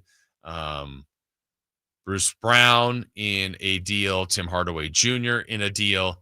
But to me, it's the decision to move on from Michael Porter Jr. for Cam Johnson. I think that one was received a little bit better for a lot of people than Cam Johnson's intriguing to me. When guys become so popular amongst a lot of people, as far as people that are coveted, John Collins, I felt this way a little bit about, like everybody, oh, you got to trade for John Collins. So I think is good. Cam Johnson's good. He's a good player, but it was almost like Cam Johnson was the one that was going to change every team's outlook. To me, Michael Porter Jr. is a good player. So you're changing fit here. And will this work? I don't know. I think Michael Porter Jr. is pretty talented. Cam Johnson is pretty talented. It'll be a little different. They both can shoot it. It's just, to me, it's Denver trying something else. And I'm anxious to see it. But I think that's the biggest, most significant move, moving out one starter for likely another in Cam Johnson. All right, as we move on in the Western Conference, most significant moves, we go to a team that I think would be the case study right now in how difficult it is to move in the current collective bargaining agreement. And what I mean by that is dealing with the first apron, the second apron. Their biggest chip is still unresolved, and that's restricted free agency. And I'm talking about the Golden State Warriors and Jonathan Kuminga. Kuminga is a player that I'm sure the Warriors were thinking when this summer was going to be coming around. This will be our biggest piece to either add and keep or move and get talent in return. I think what they're seeing is in this restricted free agency spot, he's going to want a lot of money, which I understand that. I think Kuminga also wants a larger role, which I don't think the Warriors are willing to offer. I think other teams are, but those other teams, maybe the Kings, maybe a few others are going, yeah, we see you're in kind of a pinch here, Warriors, so we're going to probably lowball our offer, which I think is a smart thing to do. See where the tipping point is for the Warriors to go, you know what, we really don't want to take a lower offer, but we also don't want to have to pay him a big deal or even a single one-year deal and hit a number that everybody's happy with. So the Warriors at this point, their biggest move is losing Kevon Looney. Now, I think they can overcome that. I also don't want to diminish what he has meant to that team and that organization from being a professional, his leadership, his experience, and his production. So the Warriors at the moment, really, I feel like their big move is still at the tail end of last year when they added Jimmy Butler at the deadline, and they looked like a completely different team and built all that confidence and swagger and bold statements at the All-Star break where they said they were going to win the championship. We know they didn't, but I think a lot of you out there, I thought the statement was crazy when Draymond said it. And then the more I thought about it, I was like, this is more of a mindset shift. I think this team was thinking it wasn't going to happen. You're out there competing. This is a championship organization. They know what it takes. But just that trade and the mindset of Jimmy Butler and what Draymond and Steph now saw went to a spot where Draymond felt comfortable enough to make the prediction. Obviously, it didn't work, but it was that mindset shift to the team. And for a while there, they were looking like a team that could actually do it. And so their biggest move at this point is Looney. They're still waiting on Kuminga, and there's still some carryover from that Jimmy Butler deal at the trade deadline. Next, in the West, we go to the Houston Rockets. All right, Houston, very, very busy. Very busy this offseason. It's keeping Jabari Smith and Jayshawn Tate and Jeff Green and Aaron Holiday and Fred VanVleet and Steven Adams. I mean, they were active in keeping what they know is a good thing to get them to the 2 seed and now hopefully advance even farther in the playoffs this next year. They did add Dorian Finney-Smith. They did add Clint Capella. But the biggest move is Kevin Durant. I mean, getting Kevin Durant as a future Hall of Famer, one of the game's greats, still with the stuff to help carry the team at times, to be the last shot guy. He's kind of, when they added VanVleet and Dylan Brooks, they kind of needed grown-ups on this young team. Now they need a dude, and they've got one in Kevin Durant. Even if he's, well, I don't want to say his game has dropped yet. It really hasn't. I don't think that's fair to say to him. He's still very consistently productive. It's just if he stays healthy, and if he does, there's no reason to think that Kevin Durant won't average 25 points or more. And then you see him around guys like Amen Thompson and some of the other young players, Şengün, that they're really excited about building around. I like Houston a lot. I like Houston in their offseason moves. All right, the Clippers. They were able to re-sign a couple, but their moves of getting Bradley Beal, John Collins, and Brook Lopez are their biggest moves. And this is a team that I think has all the parts. I really do. I like their coaching staff. I like their offense and defense. I think they've got playoff experience. They're just the head scratcher to me on why they haven't done better. I don't know if it's been the playoff matchup. They always end up in good series, but don't seemingly get through. Maybe it's Harden doesn't have enough. Kawhi does. But adding Beal, adding Brook Lopez, adding John Collins, they're going to look a little different. They're bigger. This is a big team, and their depth is really good. It's, to me, their question will be their age. And will their age and experience be more of a help, or will that age show up in injuries more and be a detriment to the team? That's the question. Lakers, not a ton of offseason work, but a few things. Sometimes it's about keeping your own, and they did in Jackson Hayes. They got from the Kings. We know that. Jake LaRavia, DeAndre Ayton. I think Ayton will be the one. That'll be the most important. Obviously, they're still on the heels of the Luka deal and what he means to the team, him and LeBron, another full season together. Those two guys are obviously dynamic. But if DeAndre Ayton can get back to a form of, a consistent double-double, which I believe he can, and not take plays off, not seem disinterested, like he's got to be really focused. And if he is, the Lakers, they'll be a problem too, as they generally are every year. All right, the Memphis Grizzlies. Memphis was one of the teams, again, kind of like we said about the Warriors, who haven't been that active because of the first and second apron and some of the restrictions they have. The Memphis Grizzlies did a move that caught a lot of people off guard when their biggest offseason move was moving Desmond Bane in that trade. And I think they got to a spot where they knew they were going to extend Jaren Jackson Jr.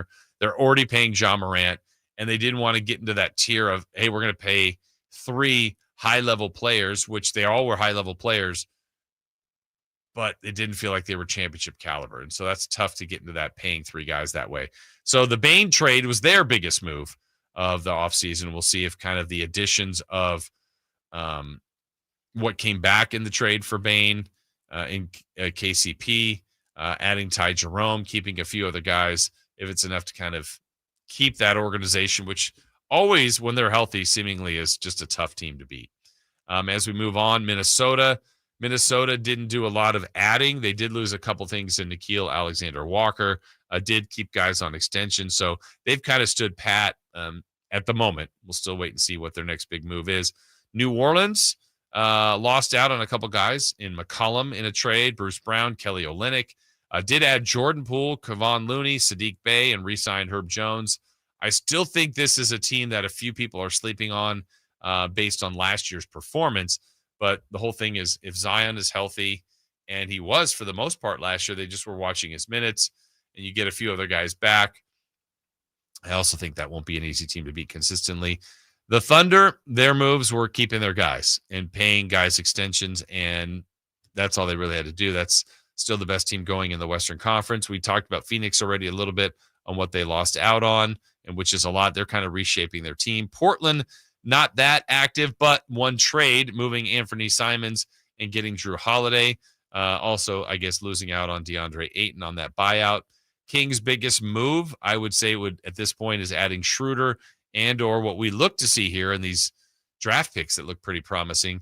The Spurs, their most important and key moves, I would say, would be adding Luke Cornett and Kelly Olynyk. And then the last team to talk about is the Utah Jazz, which are kind of just doing this overhaul, moving out of John Collins, Colin Sexton, Jordan Clarkson, and adding names like Kevin Love, Kyle Anderson, and Yusef Nurkic. I think it's a long year ahead for the Utah Jazz. All right, when we come back, we still have to get to sports business with Kelly Brothers and much more in this hour as we continue right here on Sacktown Sports. The Sacktown Sports 1140 newsletter, right to your email. Get your latest on the Sacramento Kings, UC Davis, and Sac State with the Sacktown Sports 1140 newsletter. Visit sacktownsports.com to join. Sacramento weather is brought to you by Fidium Fiber. I'm Tamara Berg in the KCRA 3 Weather Center. It's Thursday, stepping out the door and feeling the Delta breeze. Keeps us nice and cool where you may want to layer first thing this morning. For the afternoon hours, temperatures up a little bit. Expect daytime highs in the upper 80s to low 90s. Get the latest forecast on the KCRA 3 News and the KCRA 3 app. It's about time they fixed that pothole. Invented better windshield wipers. Made an internet that just works. Fidium Fiber Internet, starting at only $30 a month. It feels like Fidium. Offer available to residential customers only. Terms and conditions apply. See Fidium.com for details. Great conditions, a fun layout, and unbeatable value. Timber Creek and Sierra Pines are Sacramento's #1 rated golf destination. With 27 holes, a spacious practice facility, and professional instruction, there's always a way to improve your game. Planning a tournament or corporate event, they offer customizable packages and award-winning catering to make your event effortless. Timber Creek is easy to find in Roseville, but hard to forget. Book your round today at timbercreekgc.com or call 916-774-3851. With 25 award-winning years in Northern California, Ashton & Price is your local injury law firm. Pro attorney tip: if a firm presents as local, but they're in LA, red flag. If your first consultation is not with a lawyer, big red flag. At Ashton & Price, your first consult is with a local attorney, and if serious injury prevents travel, a lawyer will come to you. Still not enough? George Washington's my uncle. At Ashton & Price, no red flags, just red, white, and blue. Remember, for the best advice, don't think twice. Call Ashton and Price. Whitey here, and I want to remind you, not all grills are created equal. The Napoleon Prestige line of outdoor cookers are built different, built better, and built to last, with features other grills can't match, complete with a lifetime warranty. It's a great time to find out for yourself because Napoleon's Pro Summer Blast is on right now. Save up to $400 today on a Napoleon stainless steel Pro Grill. Become the envy of your neighborhood. Offer ends July 31st, 2025. Visit your local Green Acres Nursery and Supply and get grilling today on your new Napoleon Prestige Pro Grill. Napoleon stainless steel grills, simply the best. This very minute at the Hagen Oaks Driving Range, you'll find fun gaming on all 52 Top Tracer screens where golfers and newbies enjoy the fun together. Compete against friends at the Hagen Oaks Driving Range or play 9 holes on the McKenzie putting course. Enjoy the summer-long free concert schedule and visit the Hangout Eats and Drinks for wood-fired pizzas, burgers, ice cream, and more. Or relax with a beverage. It's happening all summer long at the Hagen Oaks Driving Range, nightly until midnight. Fulton Avenue at Business 80. Did you know about 1/3 of our lives is spent sleeping? Hi, this is Franklin Rosa with a word about Naturewood Home Furnishings. If we're going to spend that much time in our bedrooms, then our bedrooms ought to reflect our personalities. I remember many weekend mornings when our kids would jump into our beds trying to coax us to start our days more on their schedules than ours. Naturewood Home Furnishings' huge bedroom sale is here, and there's no better time to find the perfect accent piece for your bedroom, or even better, to start fresh by designing your bedroom to fit your lifestyle. From a new mattress and foundation to dressers to nightstands to lamps and more. Naturewood Home Furnishings will help you create a space from simple to luxurious and anything in between. Just drop by and let Naturewood's team help you envision a bedroom fit for 1/3 of your life. Visit Naturewood Home Furnishings right now for this remarkable bedroom sale. Off Highway 50 at Hazel, look for the water wheel. Joining us now on Sports Sense, certified financial planner Kelly Brothers. Kelly is an advisor with CapTrust, one of the nation's largest registered investment advisors. CapTrust counts among its clients numerous pro athletes and pro sports franchises, but most importantly serves many Northern Californians through comprehensive financial planning. Here's Kelly Brothers. Oh, that's right. It is time for Sports Business with our guy Kelly Brothers. Love the hat. That is the homage to the first ever game in Sacramento with our athletics. Kelly, looking good. How you feeling today? I'm feeling good, man. I'm feeling good. It almost feels, I don't know, after this date, it almost feels like summer speeds up. Yes. We're running downhill toward football season. But anyway. It'll be here soon. And I know we just had, the All-Star game kind of signifies that to me as well. I thought it was a pretty good All-Star game. What was your overall kind of thoughts on the Midsummer Classic? Well, if, first of all, congratulations to Brent Rooker. Yes. I think, one of the few major leaguers who actually has a residence in Sacramento. We're going to give him his full props for what he did during the game and in the home run swing off, or I think he hit 2 out of 3, right? Yep. I think he had 2. So congratulations to him, acquitting himself exceptionally well. I'm fine with them. They need to try new stuff. They need to make it more exciting. They need to take a little time out of the game. So, and if you look at other All-Star games, I mean, the NFL has basically just disappeared. The NBA kind of blah. I think they did fine given the fact that, with full consciousness about the fact that there's absolutely nothing else going on at this time of year except for the All-Star game, although the weather is good, so people don't mind being outside and playing tennis or golf or going for a walk or doing whatever else. But overall, they did fine. I go back to Atlanta. First of all, I'm happy for Atlanta. I think it was unjust when they pulled the All-Star game from Atlanta. And of course, none of that election law has changed. They just decided, okay, we'll go back to Atlanta. And that also, Jason, prompted one of the great news conference questions ever asked of Rob Manfred back when they pulled the game from Atlanta because of an election law. Well, out of protest, sir, are you going to give up your membership at Augusta National? He coughed on his coffee on that one and said, no, I'm not going to do that. But I'm happy for Atlanta. And by the way, great article in the Journal this week about what Atlanta has done. I mean, they have created what a lot of people want to create, that Battery Park. We're talking, they have a music venue, a 10-screen movie theater, retail, restaurant, office, residential. Major companies have put their hubs there at Battery Park. So last year, they had 9 million people visit Battery Park, which is more than triple, who actually attended a game. So they've really done a nice job in Atlanta with that. The other thing I wanted to mention, the balls and strikes. Yes. We're headed there. I mean, why would we not head there?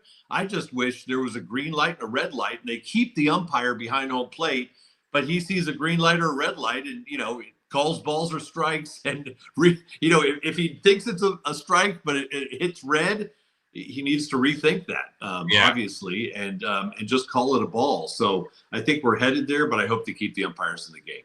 Yeah, my observation of that, I mean, one, it's the All-Star game, so they're having some fun with it. There was literally some funny scenarios where I think it was Arozarena, they challenged one of his, and he struck out to end the inning on a replay like that. But and everybody's kind of laughing, and it's lighthearted, but the execution of it, Kelly, was great. And the other observation I had is the best people at the strike zone seem to be the players, because everyone they challenged, they got right. They know the strike zone. You're right. You're absolutely right. And you know what? And no shame at all on the umpires. These were all balls literally millimeters from the strike zone. So it also, I think, went to show how good they are at what they do.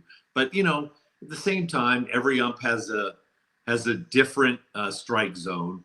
And as some of the older umps, as it gets to the 7th and 8th inning, their strike zone might change slightly if they're not calling the low strike. So I think we're headed that way. I think we saw it at Wimbledon last week as well, with the way they're using technology there now, calling ball. And it's not, matter of fact, it's the exact same technology. Yeah. Blackhawk that is being used for baseball to try it out. So I'm fine with using it as an experiment, kind of a laboratory, using the All-Star game as a lab to try out different things. One other thing, at least from Rob Manfred in baseball, I guess he had come out along the lines here during this time where he's gathered around media and said, before the A's get to Las Vegas, there had been some rumors like, will they stay in Sacramento? Will there be a move? He said, no, there's no plans, no intentions of them being anywhere else but Vegas ultimately when they get there. I don't know. We've had a few more months. We've had the A's play here. You still think Vegas, or at this point, do you think, Kelly, it would be a lock? Is it happening? Like, kind of, how do you think this will all shake out? I think in their heart of hearts, I think if in baseball, I think what would happen is I think it would not be unlike what just happened in Tampa Bay, Jason. I think they would love to force the current ownership of the A's out. Yeah. They don't have first of all, they're not seen as being a very good owner. We think, those in Northern California think they're a terrible owner. But secondly, they don't have the deep pockets that baseball wants in its owners, so they can do developments like we saw in Atlanta. So they can, so that it's not an issue where you have to sell a piece of your team to fund your next stadium, which is basically what's going on with the Athletics right now. Yeah. So I think they'd love to force him out, but they can't yet. And if he sells a part of his team, of course, people think, oh, but it's valued at, well, first of all, he's valuing the team too high. And secondly, if you're not getting any control and you have no liquidity, you're asking for a big discount on whatever the price is for 20% of the team or 10% of the team. And so I still don't know if he's going to end up in Vegas or not. Yes, they've broken ground. Yeah. That doesn't mean anything. They don't have the financing in place yet to complete that stadium. Look, your background would be to advise and to help people financially.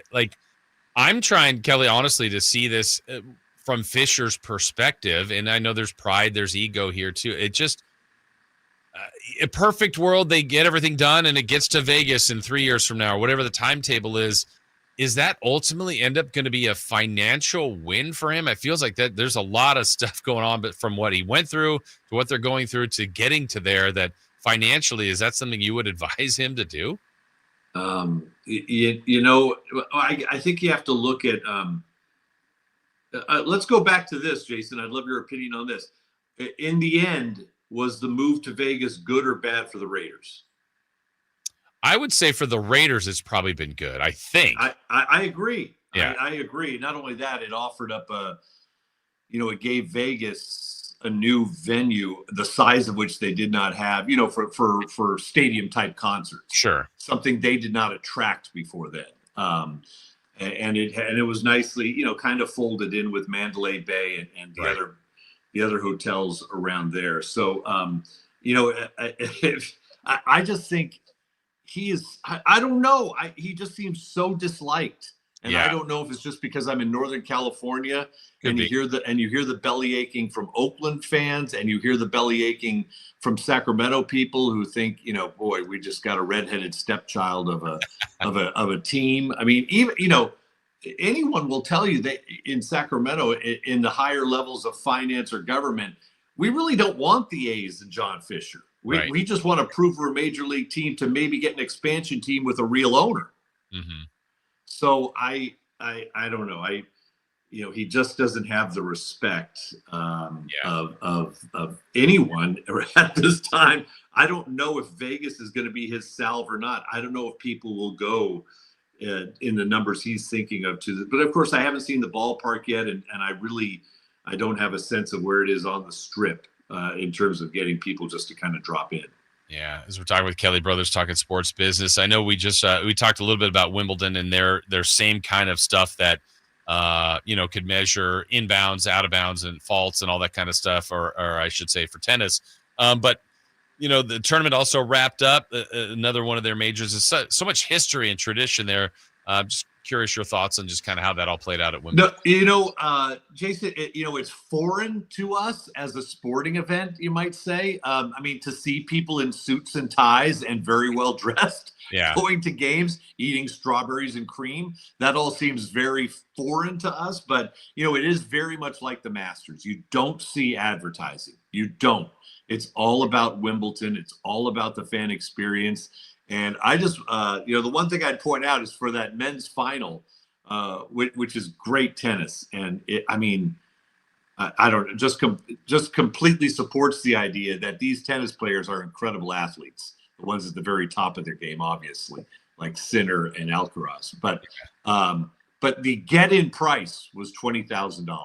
Get-in price? The get-in price to the men's final was $20,000 on the day of the final. Yeah. I've never been. I always thought, because I've watched it since I was a kid. I've had different loves for tennis at different times. Sometimes it cools. Right now, I like this potential rivalry. These two guys are great. It looks like they got a good future ahead. I go, that'd be kind of cool one day to go to Wimbledon. And then you just said $20,000, and I'm like, oh, well, that's it. Yeah, now you can get into the complex for less than that, and I don't even know if there's something else going on that day with regard to a doubles match or a mixed doubles match in one of the other courts. And it is. I went one day when I was a teenager. My uncle took me, who lived in London. It's fantastic. Wimbledon's a cool neighborhood of London. But the get-in price for that game, but anyone who's anyone in Britain wants to go to it. And that switches year to year. There are some years where it will be more expensive to go to the women's final. Right. The ladies' final at Wimbledon. Pardon me. That's the other thing. It's funny how Wimbledon and the Masters both have a certain language they want you to adhere to.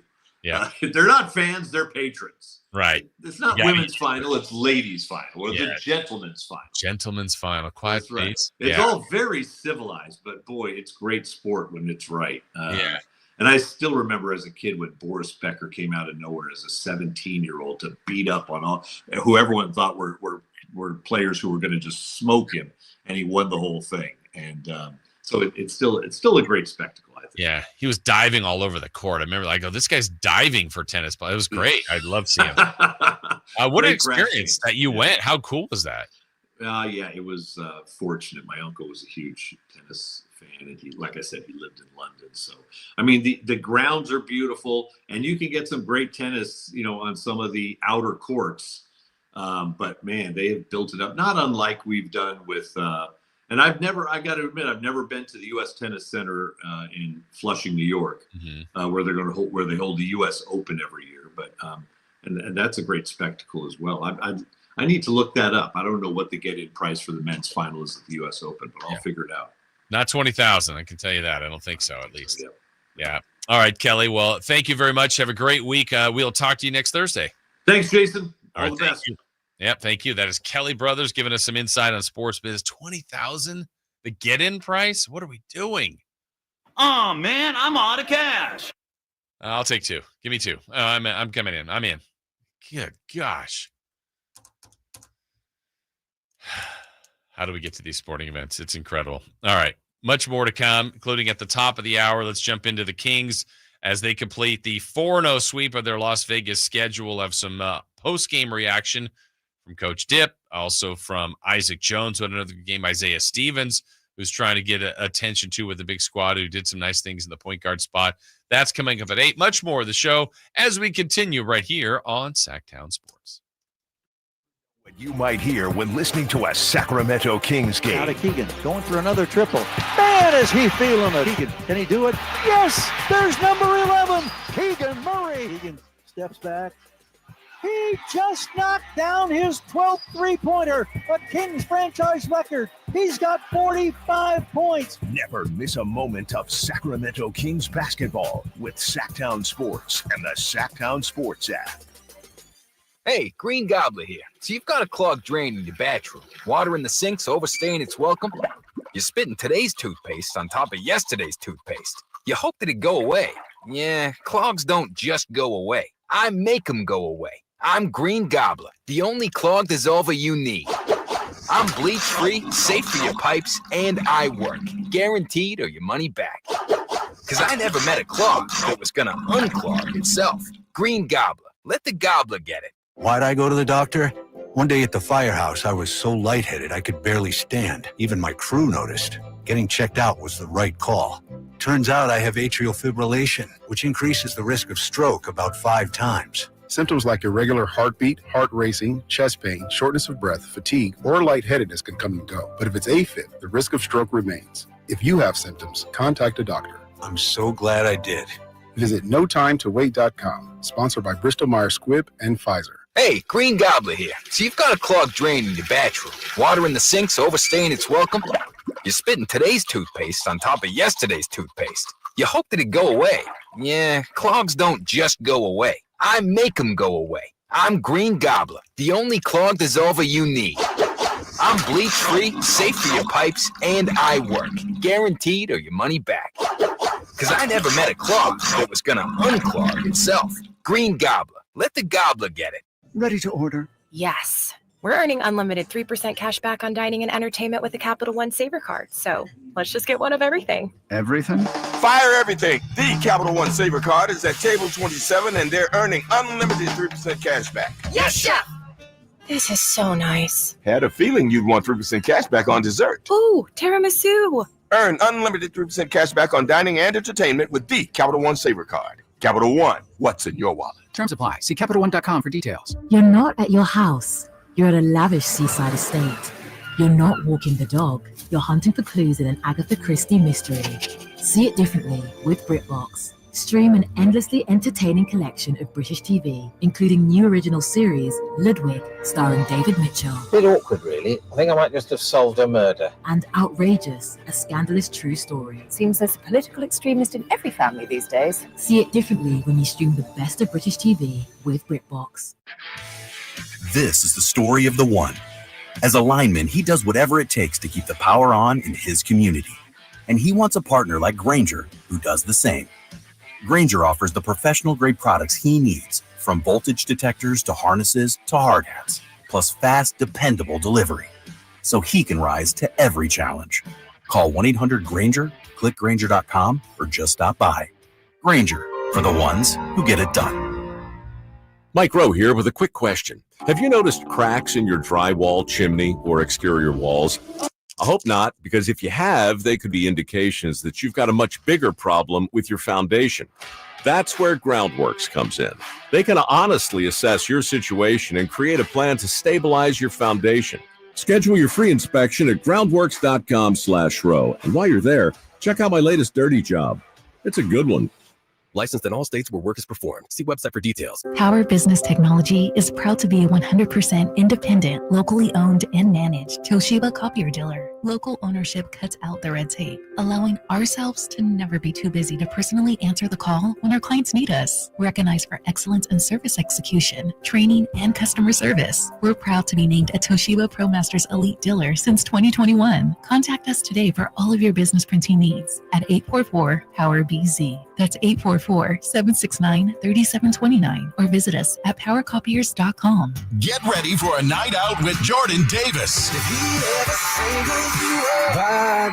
It's Country in the Park 2, Saturday, September 13th at Cal Expo. Along with the special guests Mitchell Tenpenny,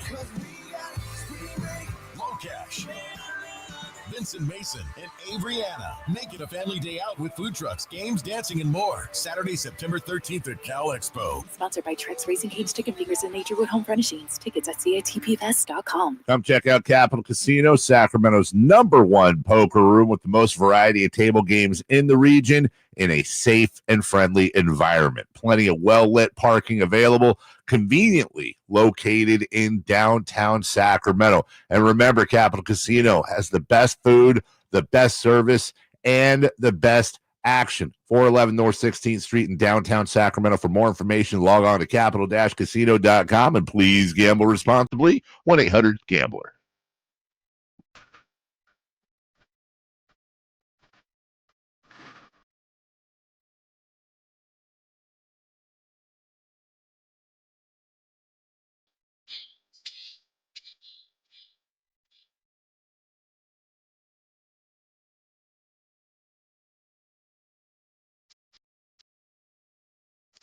Waking you up with the best in local sports. It's the Carmichael Dave Show with Jason Ross On Sacktown Sports.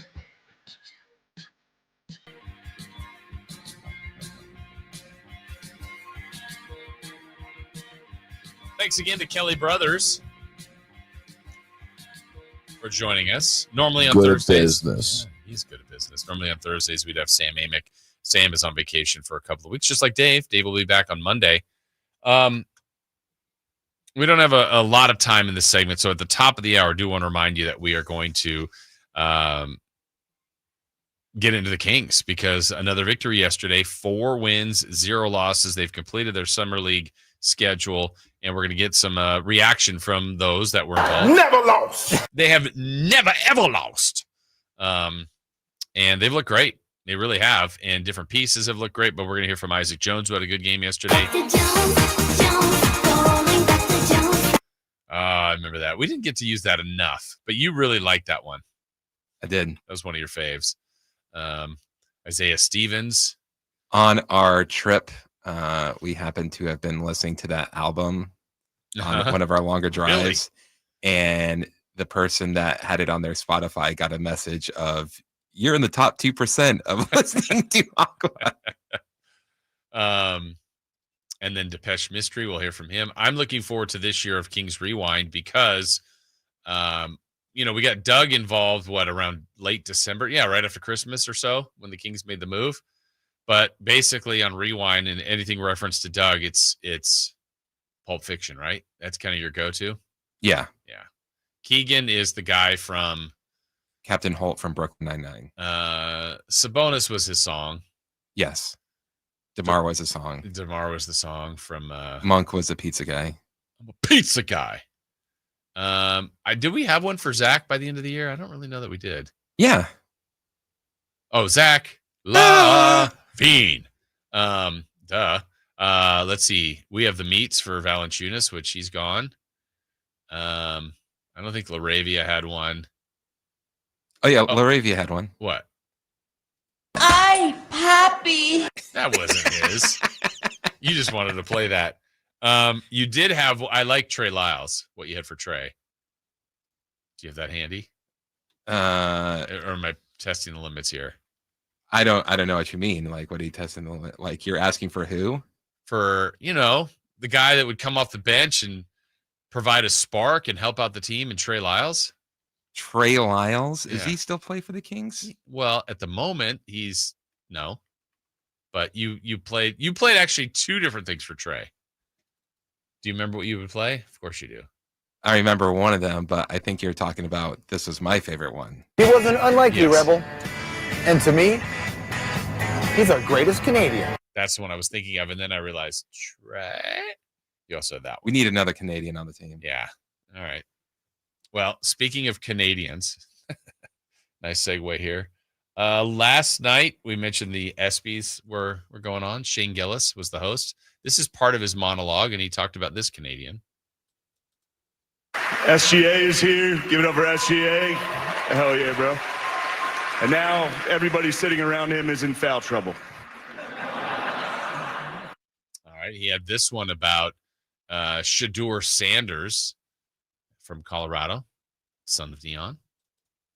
Shedeur Sanders had his jersey number retired at Colorado this year, and people are saying it's because of nepotism, because of his father, and it's not.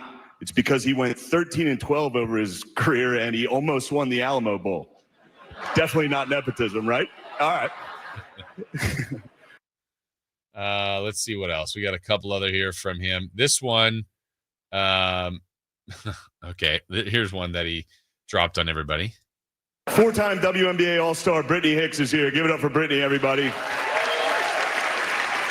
I'm joking around. That's my friend's wife. I knew none of you knew WNBA players.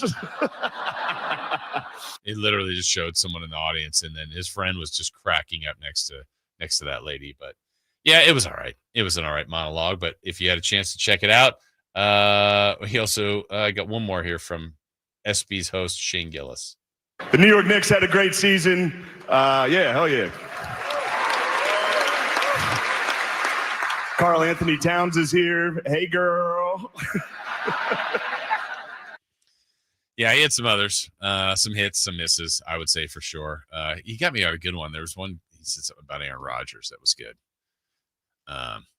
So, yeah, anyway, ESPYs were last night. No love for the Kings, understandably. They didn't have a lot to be on there, nor should they have been. But we will be talking about them when we come back, because we're going to talk about what the Kings have done so far in Las Vegas in Summer League, and the goal was to be champs. Well, they did their part yesterday by getting their fourth win, completing the summer portion of their schedule, the schedule they were given out by the league, the 4 games that everybody is guaranteed. Everybody will get a 5th game for the teams that don't make the Final Four, and then the Kings are hoping to be one of those teams. We'll tell you what they need to do. We've got that coming up, and we're going to get another day of assessment, another day of reaction to watching Isaac Jones, watching Devin Carter, watching Nique Clifford, and Maxim Reno, kind of the key pieces to what we wanted to see out of Vegas. We'll share you our thoughts from that after they beat the Cavs yesterday. We'll do all that as we begin the 8 o'clock hour. That is next right here on Sacktown Sports. Stay up to date on Sacramento sports. Join the Sacktown Sports 1140 newsletter. Visit SacktownSports.com. This is the story of the one. As a safety manager at a manufacturing plant, he does everything he can to keep his coworkers safe. From finding ways to reduce risks to keeping safety supplies in stock. And for that, he relies on Grainger. Grainger offers a broad range of quality products and next-day delivery, so he can always play it safe. Call 1-800-GRAINGER, click Grainger.com, or just stop by. Grainger, for the ones who get it done.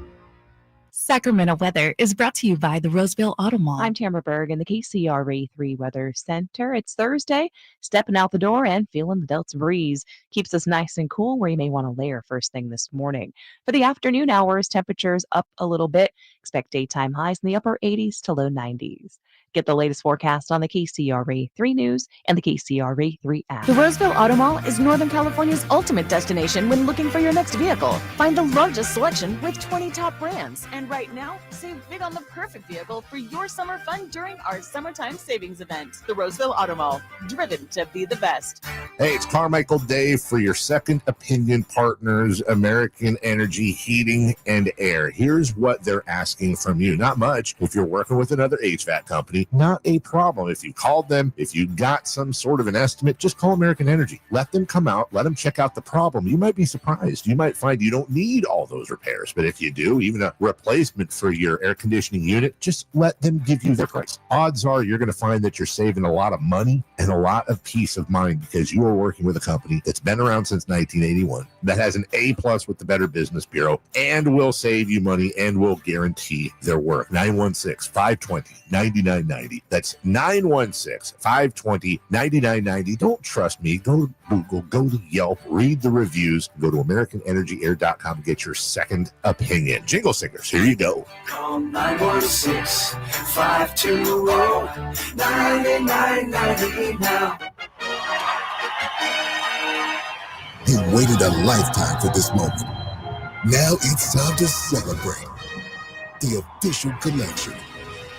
The Oklahoma City Thunder, NBA champions.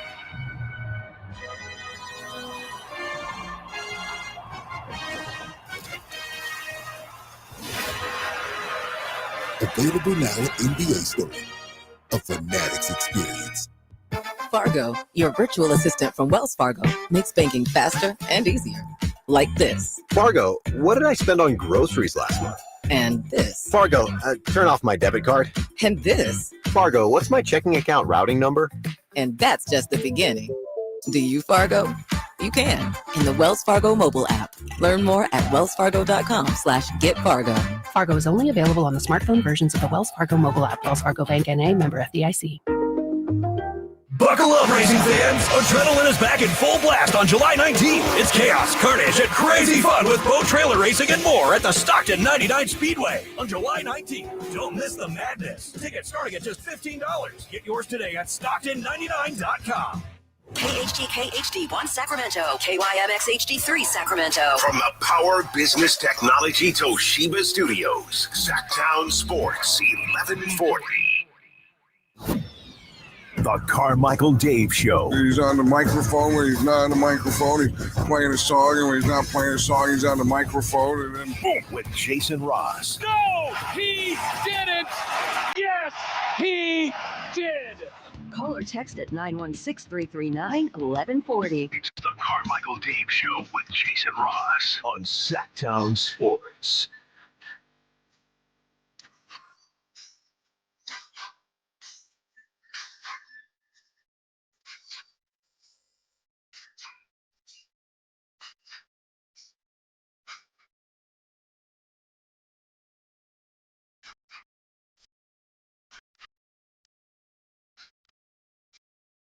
All right, here we are at the top of the hour. And later on in this hour, about 30 minutes away, we're going to check in with Garrett Johnston from Beyond the Clubhouse podcast from the British Open. But Christopher Laud right now has an update on the British Open. Yeah, I don't know why you didn't let me do it to begin with. I'm sorry. I was too greedy.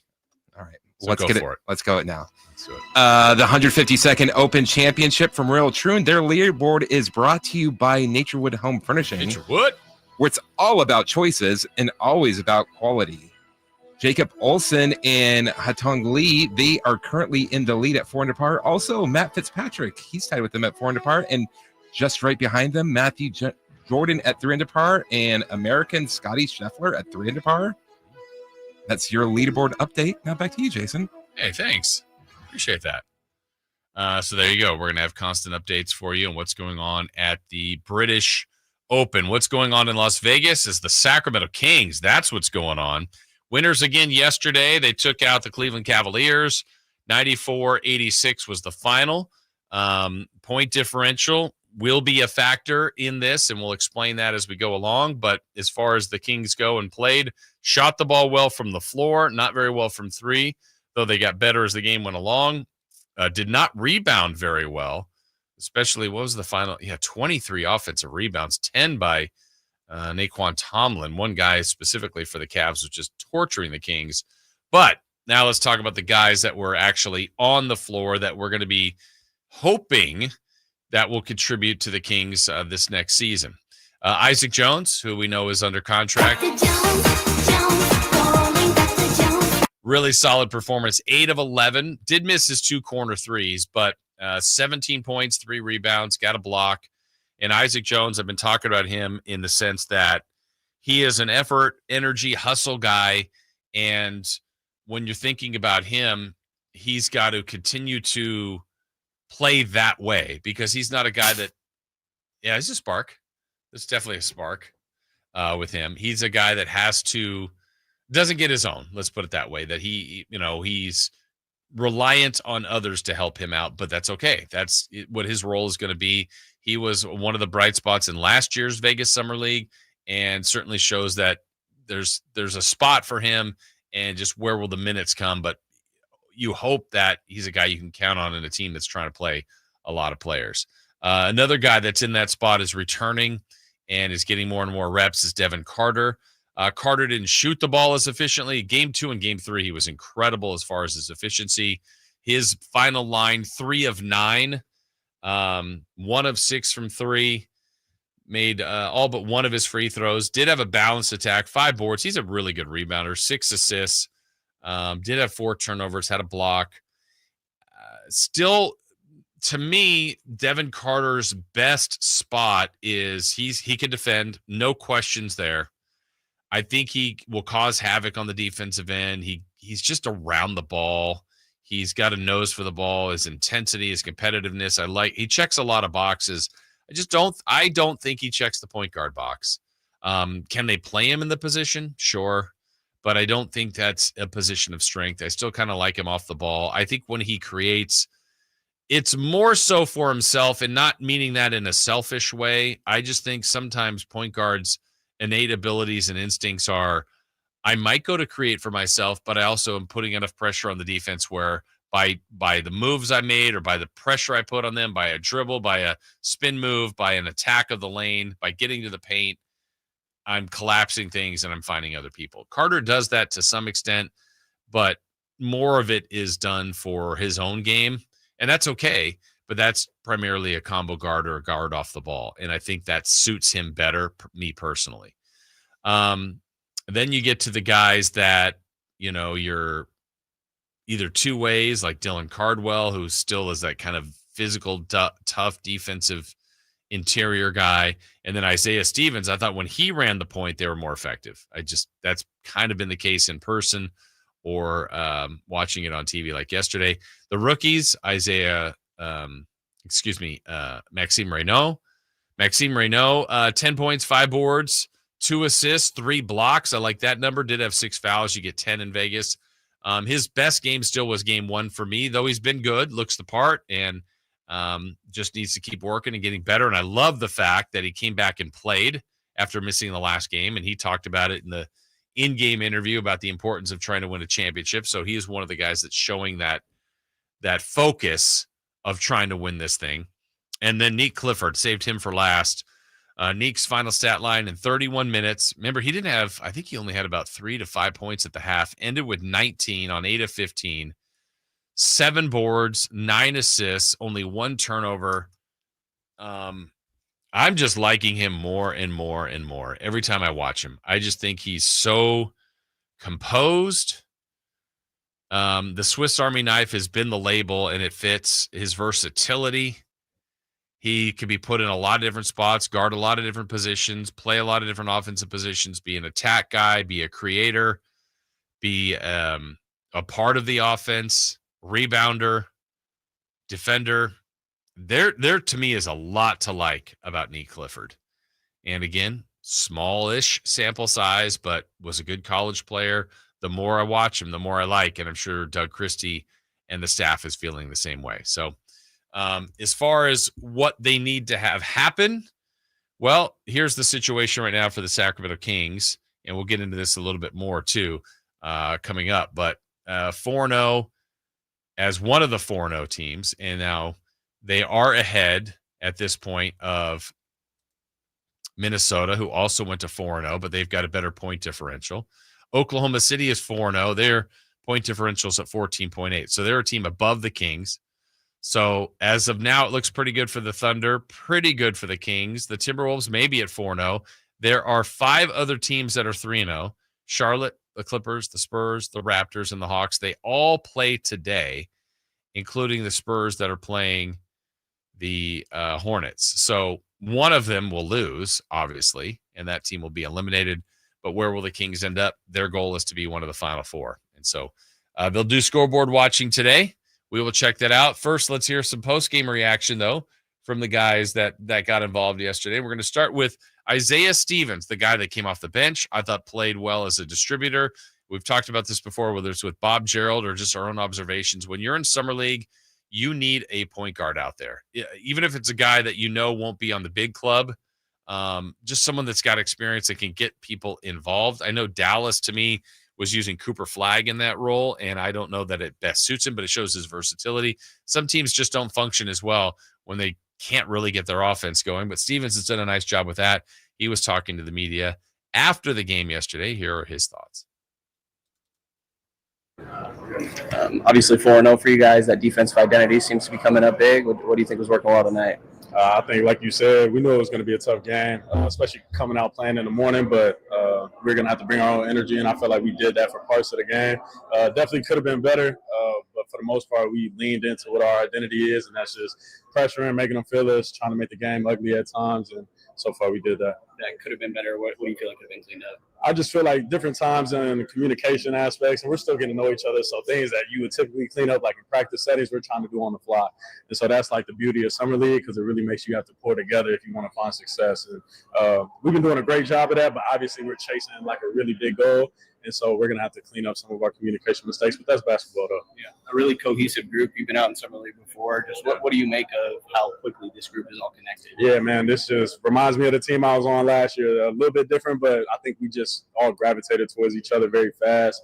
We all started pulling in one direction. We all want to win. Obviously, you want to showcase your skills, but I think winning gives you the best opportunity and platform to do that. And so by us buying into the culture and buying into what our coaches are preaching, I feel like a lot of us are starting to reap the benefits. I'm sure you got to close the game out there. What's your evaluation been of just your game so far? How are you feeling? Yeah, man, I'm just trying to do whatever is asked of me. Come in, be a point guard, be a best energy guy off the bench. Come in and just take care of the ball as well and make shots if it's for me. I feel like I can play multiple roles. If I need to score, if I need to play make, just defend, that's what I'm in there to do. Anything to help the team win, that's what I'm going to do. And obviously you're familiar with Nique. Is anything out here surprising you? You seen this all before? Nah, man, I've seen it all before. But I just love seeing the confidence. Like, obviously you don't know what you don't know, stepping into these new gyms with new jerseys and everything, new level. He's doing the same exact thing that I saw every day back in Fort Collins, and I'm so happy to see that for him because I know how much time and effort he puts into his game. So hopefully we keep it going, and it'll be a lot more to come. What do you think makes him talented and successful as like an ISO creator? We're seeing that a lot tonight. I think Kings fans might be a little bit more new to that, but some face-up, rip-through. Right. What do you think makes him talented? I think his pace, more so than anything. His start, his stop, slow to fast, fast to slow.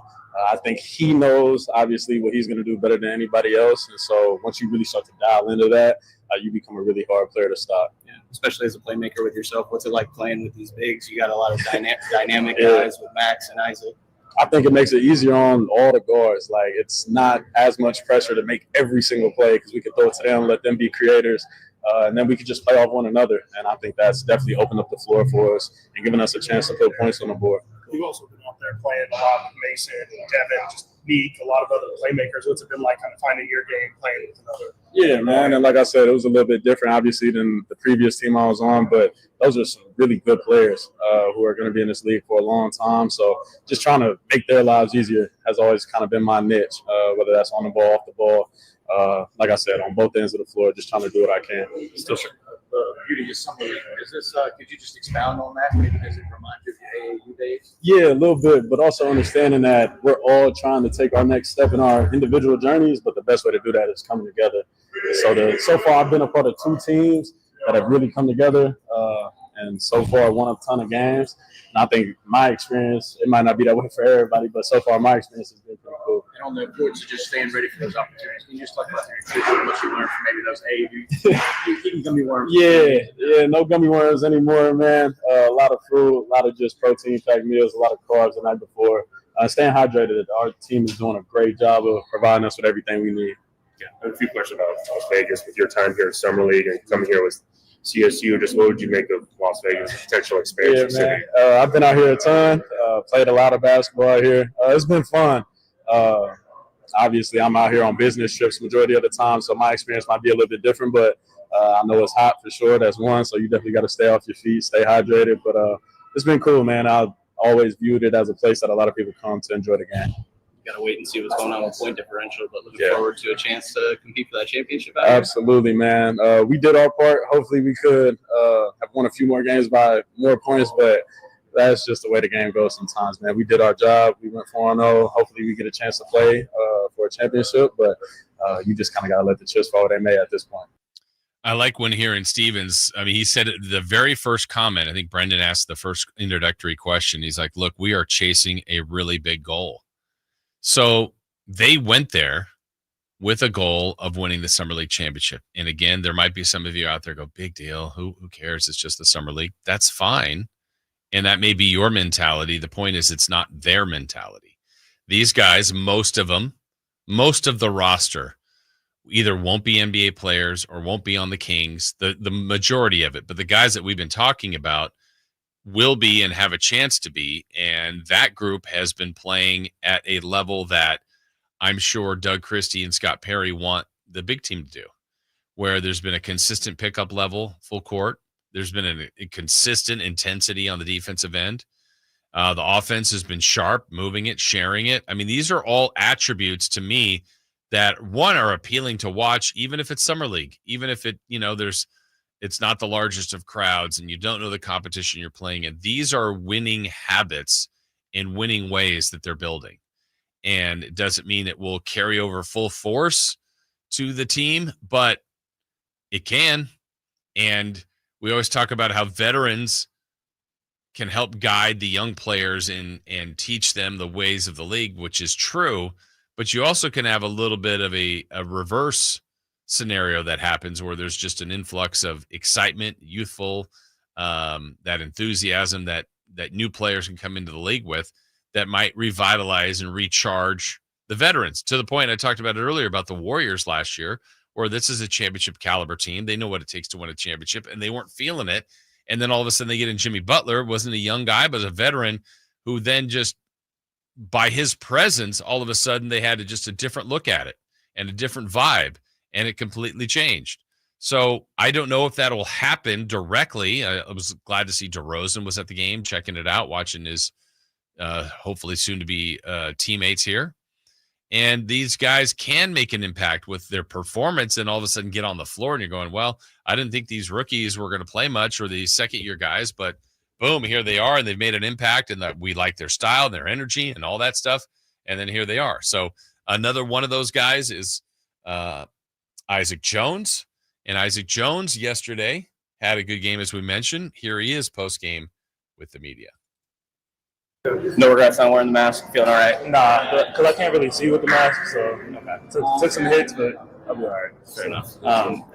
What's your evaluation just been of this team? Obviously, you guys are sitting here 4-0. That defensive identity. How much do you feel like playing into that is factored into the success here? I think we're really special. Guy 1 through 15, we can all impact the game, especially defensively. We definitely. I don't think we played our best still. Like, we gave away too many offensive rebounds. Like, I think if we had that under control, we probably would have won the game by a lot more. They had a lot of second chance points, but besides that, I love this team. I love every dude, and I think we're special. Bro. With those offensive rebounds, where do you see that could have been cleaned up a little bit? I think we were trying to box out, but we were just too deep in. Long shots, long rebounds. So just probably more urgency. We would have got it. And you were locked in early, got rolling. Was there anything specific in this game, or you're just kind of feeling it out as you're going?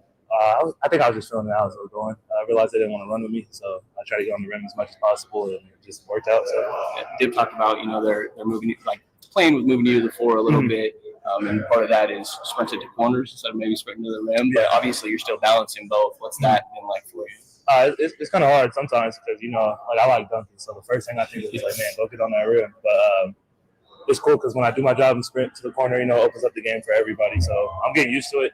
And I'm still trying to figure out how to be effective with it, and I think today I was. And then playing alongside Max, you guys almost both get to work as the 4-5. What's that been like for you? It's nice.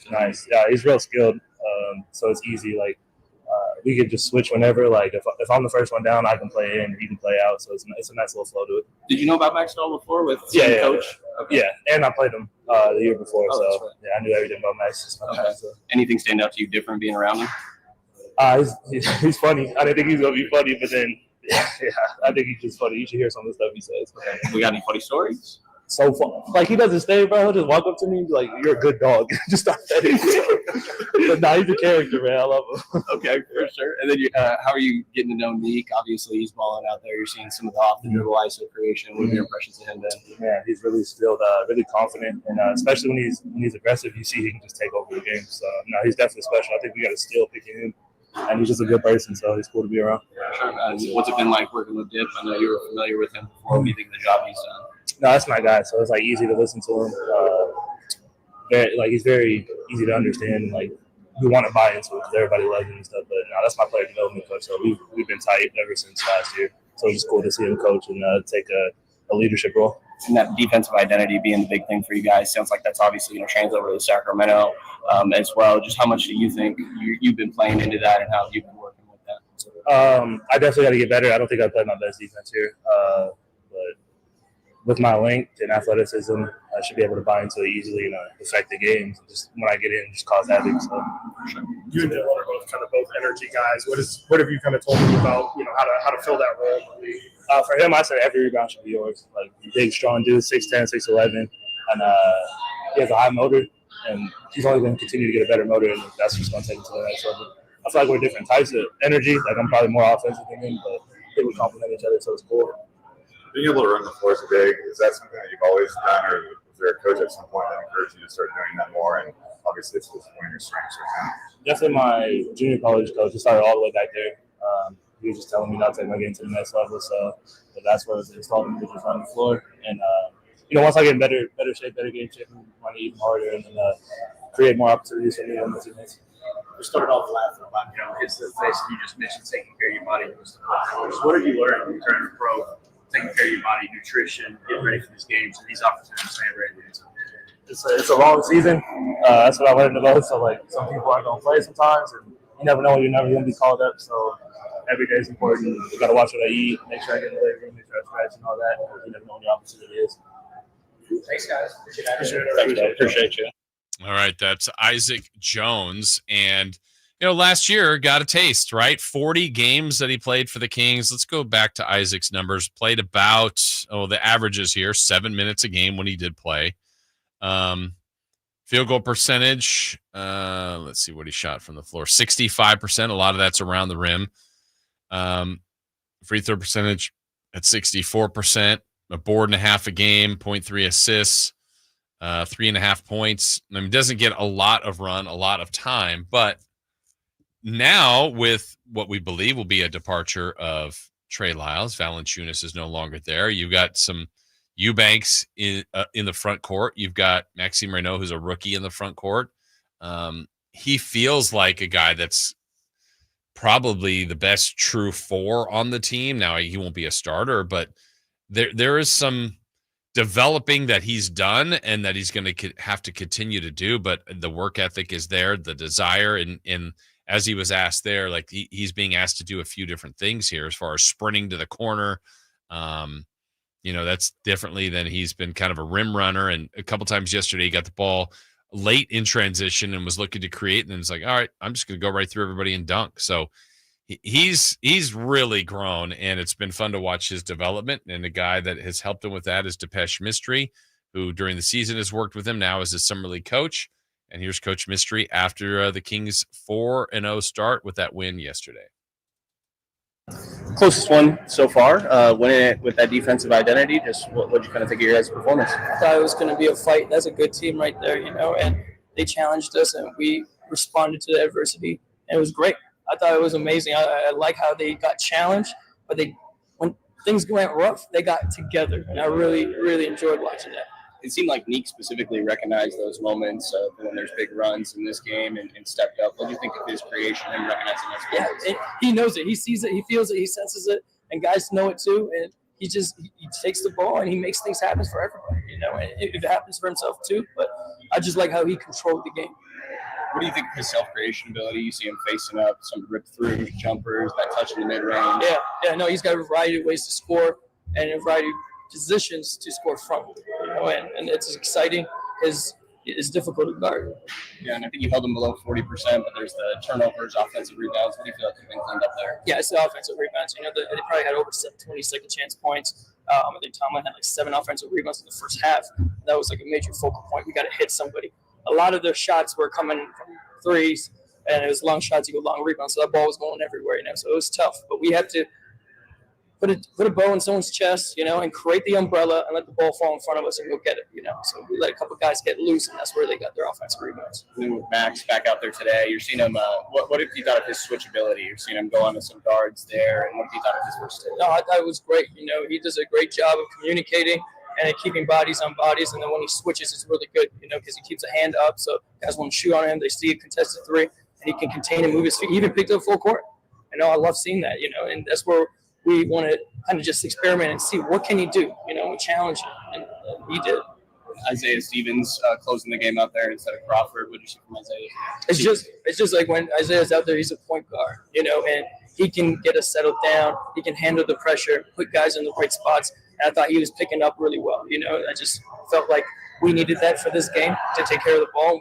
Our goal is to always hold them under 15 turnovers. We had, I think, 14, but team 15. So I thought that was our goal, and we accomplished it. In 4 games under the belt, Devin, I know it's point guard by committee, but with Devin sort of leading the show there, what have you thought of the job he's done? I thought he's doing an excellent job, and he's attacking pressure when he needs to. He's setting up guys when he needs to. He's kicking in the head when he needs to, and his leadership in the timeouts, it's been unreal. And Tyrese Proctor over on the other end had a big game. Obviously, you guys come away with the win, but how impressed were you with him? I'm very impressed. I mean, that guy is very talented, and we know that. We saw him in the draft workout too. I was like, wow. But he was really good. He had a great night, but we did a good job of trying to even it out. Still got to wait and see results. I think point differential, whatever the tiebreakers are specific, but pretty excited for an opportunity to play for that championship. Yeah, I didn't mention it to the team. I didn't want them thinking about that. I just said, hey, get the win, and then wherever the chips land, the chips land. What did you think of Isaac's impact in the first quarter, especially with the scoring and his ability to just kind of run the floor? Yeah, and that's a huge part. I keep telling him, if you didn't get the rebound, just run. And then you're a big target. So we hit you, and then it's going to be very difficult for guys to stop at the rim because most of the time it's a guard getting back. It's not a big, right? So it's like 6'8" versus like a 6'5" guy. And I think that's where his advantage is. How you teams really together? Like 2 weeks ago, you guys were just kind of learning each other's names. What do you kind of attribute the togetherness to? It's just like the overall vibe. They really like each other as a group, And then when we're at practice, they're coming early. They're getting up shots. They're vibing with each other, and that's probably it, And also winning does help, How much do you feel like playing into this defensive identity also helps guys for their translation to that next level? Yeah, it's just like the reality is if you want to make the NBA, right, you're gonna have to play some defense right now. And for our team especially, that's our mindset. That's what we expect from every position. So these guys are playing it, they're showing it, and that's what's gonna help them make that leap. A few questions. I just had a few questions kind of related to Las Vegas. I know we're going to talk about this expansion. Is you seeing here Vegas in the summer league and being around the NBA, just how do you feel like Las Vegas is a possible expansion if the league were to go to 32? I mean, I think it'd be amazing. Las Vegas got a great fan base. You saw it in the hockey, right? When they won, I think they won a championship the first year, and even with the Ace, right? They got a great fan base. So I think it'd be amazing to have the Vegas team over here. Just when we come play an away game here, we got to be careful. That's the only problem. So they might have the advantage on that one. When you come here, do you have any go-to spots, restaurants, or activities or things like to do when you come to Vegas? I usually do, but I've been pretty locked in in my room for this because when you're the head coach, you kind of have to really dial in. But yeah, I took my family out to an Italian restaurant the other night. It was really good, man. Yeah, coach is working. Come on, coaches are always working. Hours change, that's for sure. I think that's the first realization from former players to coaches. They're like, man, we thought we worked hard hours, long hours as athletes, but the coaches, their job just never, ever ends. But Coach Dip doing a nice job representing the Kings 4-0, and now they do the scoreboard watching to see if they truly get into that Final Four. Those other games are today, and we'll see. They're in good position, like we said, but they needed a little good fortune as well today. All right, still to come in this half hour, who's hot and who's not. But when we come back, we're going to check in with Garrett Johnston from Beyond the Clubhouse podcast. Day 1 at the British Open. He's out there. Let's see what's going on. We've got that next. On the move? Got somewhere to be? Take Sacramento Kings basketball with you. The Sacktown Sports app will let you stay connected to your passion. Never miss a moment of Sacramento Kings basketball with the Sacktown Sports app. Sacramento weather is brought to you by the Roseville Auto Mall. I'm Tamara Berg in the KCRA 3 Weather Center. It's Thursday, stepping out the door and feeling the Delta breeze. Keeps us nice and cool where you may want to layer first thing this morning. For the afternoon hours, temperatures up a little bit. Expect daytime highs in the upper 80s to low 90s. Get the latest forecast on the KCRA 3 News and the KCRA 3 app. The Roseville Auto Mall is Northern California's ultimate destination when looking for your next vehicle. Find the largest selection with 20 top brands. And right now, save big on the perfect vehicle for your summer fun during our summertime savings event. The Roseville Auto Mall, driven to be the best. At Fisher Investments, we may seem like other money managers, but we're different. Are you really that different than the rest of us? We are. As a fiduciary, we always focus on what's best for our clients. What services do you offer besides investing? We have a team of specialists in financial planning, estate planning, and more. Your clients rely on you for all that? Yes, we ensure clients receive unparalleled service at every step of the relationship. Okay, but you still sell commission-based products, right? No, because we believe that's a conflict of interest. We prioritize service over sales goals. So then how do your fees work? We have a simple and transparent fee that's a percentage of our clients' portfolios. So we do better when our clients do better. Wow, we're more different than I thought. At Fisher Investments, we're clearly different. Learn more at fisherinvestments.com. Investing in securities involves the risk of loss. The San Francisco Giants are grown here, right here with the Sacramento River Cats. Catch the future stars of Giants Black and Orange at Sutter Health Park. Don't miss the action. Get your tickets now at rivercats.com. Get ready for a night out with Jordan Davis. It's Country in the Park 2, Saturday, September 13th at Cal Expo. Along with the special guests Mitchell Tenpenny, Locash, Vincent Mason, and Avriana. Make it a family day out with food trucks, games, dancing, and more. Saturday, September 13th at Cal Expo. Sponsored by Trex Racing Canes, Chicken Fingers, and Naturewood Home Furnishings. Tickets at catpfest.com. The Hagen Oaks Cutting Edge Putter Fitting Studio offers you more technology, more choices, and more service. Hagen Oaks wants to be your go-to total golf game fitter. With $30,000 worth of state-of-the-art technology ready for your fitting, Hagen Oaks will help you make your best putting stroke while finding the best putter design, shape, hosel, length, and loft for your game. Schedule your fitting at the Hagen Oaks Player Performance Studio by calling 916-808-2531. That's 808-2531 for more. This summer, the heat keeps coming on the Sacktown Sports Live events calendar. Kicking off when Third Eye Blind and Neon Trees light up the stage on July 25th at the venue at Thunder Valley. Then head up to the lake for not one, but 2 nights with Old Dominion, August 1st and 2nd at the Lake Tahoe Amphitheater at Caesars Republic. And come right back up August 17th for Glass Animals. On August 21st, flash back to your favorite decade with Lost 80s Rewind featuring Flock of Seagulls at Thunder Valley Resort and Casino. Then get weird with the one and only Weird Al Yankovic live at the Lake Tahoe Amphitheater at Caesars Republic on August 24th. On August 29th, Japanese Breakfast takes the stage at the all-new Channel 24 music venue in downtown Sacramento. And don't miss the legendary Darius Rucker bringing the country heat to the Lake Tahoe Amphitheater at Caesars Republic on September 13th. For tickets and more details, keep it right here on Sacktown Sports or visit sacktownsports.com.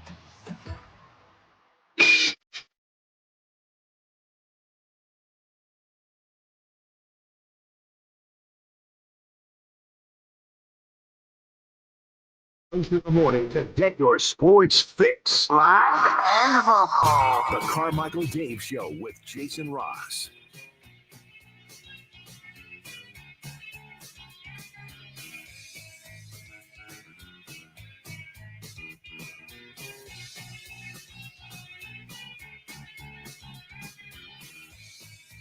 All right, show rolling right along here. Jason Ross, Christopher Laud, Carmichael Dave enjoying the last couple of days of his vacation. He'll be back with us on Monday. Maybe. That's what I was thinking. Maybe. Oh, I meant to say this one earlier as we await Garrett Johnston from the Clubhouse podcast out at the British Open. Where was this, Chris? From our text line. Again, you can reach us at 916-339-1140. Where was this? Hey, Jason, this is random, but I love the soundbite. I hope so. It's from rap artist Kodak Black, and Verlaud plays it sometimes on recaps. There you go. You got another one. You got another thumbs up for some of your clips. I hope so. See, that's the point of this whole thing is like when you do it enough, like the show that it all originated from was the Jim Healy show that I heard years ago. It was talking about that. You and I, Chris, kind of brainstormed. Then we get to King's Rewind, and then it's your work. And the clips is, for me as someone that is reading a script that I wrote, but not knowing what you're going to play is the fun part because I have some thoughts. I go, I know what Chris is going to play here. And then you surprise me. Sometimes it falls right in line. And then Dave has no idea what either part. And I enjoy it. King's Rewind is one of my favorites. I'm glad we did that. There were only a couple times where I really stressed out because I was like, I've got nothing for this. The funny thing is the way you've told me that it's happened, like you said, maybe a couple times where literally maybe even you see it when you get it at night. It might be late. And then it's the next morning and you go, I don't know. And then when you get in here, then all of a sudden, like if you get one, then it like snowballs. You get them all. Yeah. It's just how my weird, dumb brain works. You said it. You said it. King's Rewind is my favorite thing on this show, and I've been listening for a decade. Wow. How about that? They've been listening for decades, and they're talking about it for decades. Well, thank you, 916. It's fun. It's a fun segment, and to our sales staff, we got a few more months before King season. That thing needs to be sold. The people love it. The people love it. The people want it. It's nicely packaged into a segment that can also be repurposed. I mean, we're doing the work for you. They're clips. So if you're thinking of a barbershop, cuts, clips, I don't know. There's lots of that's a direct time, but it could be anybody. Could be anybody. Right? Butcher. What's that? A butcher. Yes. That'd be awesome. We're sponsored by a butcher. Arby's. We have the meats. You just don't know. We will take any sponsor, any endorser of that segment. And you know the consistency. It's after a win. It's after a loss. It's after a game. Sometimes they're supersized. I think one time last year was the first time we had a triple. Yeah, we had a 3-game one. That was long. So it must have been the Kings played on a Friday, maybe Sunday, and we had Monday off, and they played on a Monday or something. Yeah. 3 and 4 nights, and or maybe it was like Thanksgiving. Maybe that might have been it. Yeah, where you have Thursday, Friday, Saturday, Sunday off. I don't know. But any which way, we look forward to that. And we do thank you, all of you that have been regulars that have been listening. Thank you so much. Again, 916-339-1140 on the text line, 1-800-920-1140 on the phone lines. To those of you on YouTube, I've been looking over that conversation today. We are all over the place over there, from talking about the Kings to favorite breakfast to bacon. I've seen everybody's all over the place over there, but that's our special chat group, which we appreciate you guys. While you're there, please hit the thumbs up button and give us our love. We do appreciate that. Thank you. Like, subscribe, all the regular things that we ask you to do. All right. Well, obviously Garrett Johnston is out there doing his work, so hopefully we'll find a time to connect with him. He was scheduled to join us to talk about the British Open, and they are underway, round 1. I think what'll be interesting is Scottie Scheffler, watching him, because he is the world number 1. He is, I mean, he's got really, I think the reason where he's got the separation from everybody else is he's got kind of all of the aspects of the game, right? He's got a great competitiveness, a great level head. What was it, the last tournament? He was kind of out of it. You just weren't even paying attention. By the end, he's just chipping away. So he constantly grinds at these things. Right now, he is currently in a tie for 4th, 1 back after the first round. The first round's not all complete, but at the moment, he's in the clubhouse at 3 under, just 1 back of the top of the leaderboard. So that's got to be a concern. His ball striking, there just really isn't a weakness in his game. So I think when you get to that position, when your game is refined, you're playing well, you're confident, you're maybe feared a little bit by the competition. And by that, I mean, I think that was such a huge advantage that Tiger Woods had when he was like the dominant golfer. There was no doubt he was better than everybody. And if he was on his game, it became a thing where it was intimidation. And so I think when athletes can get other athletes in awe of their own game,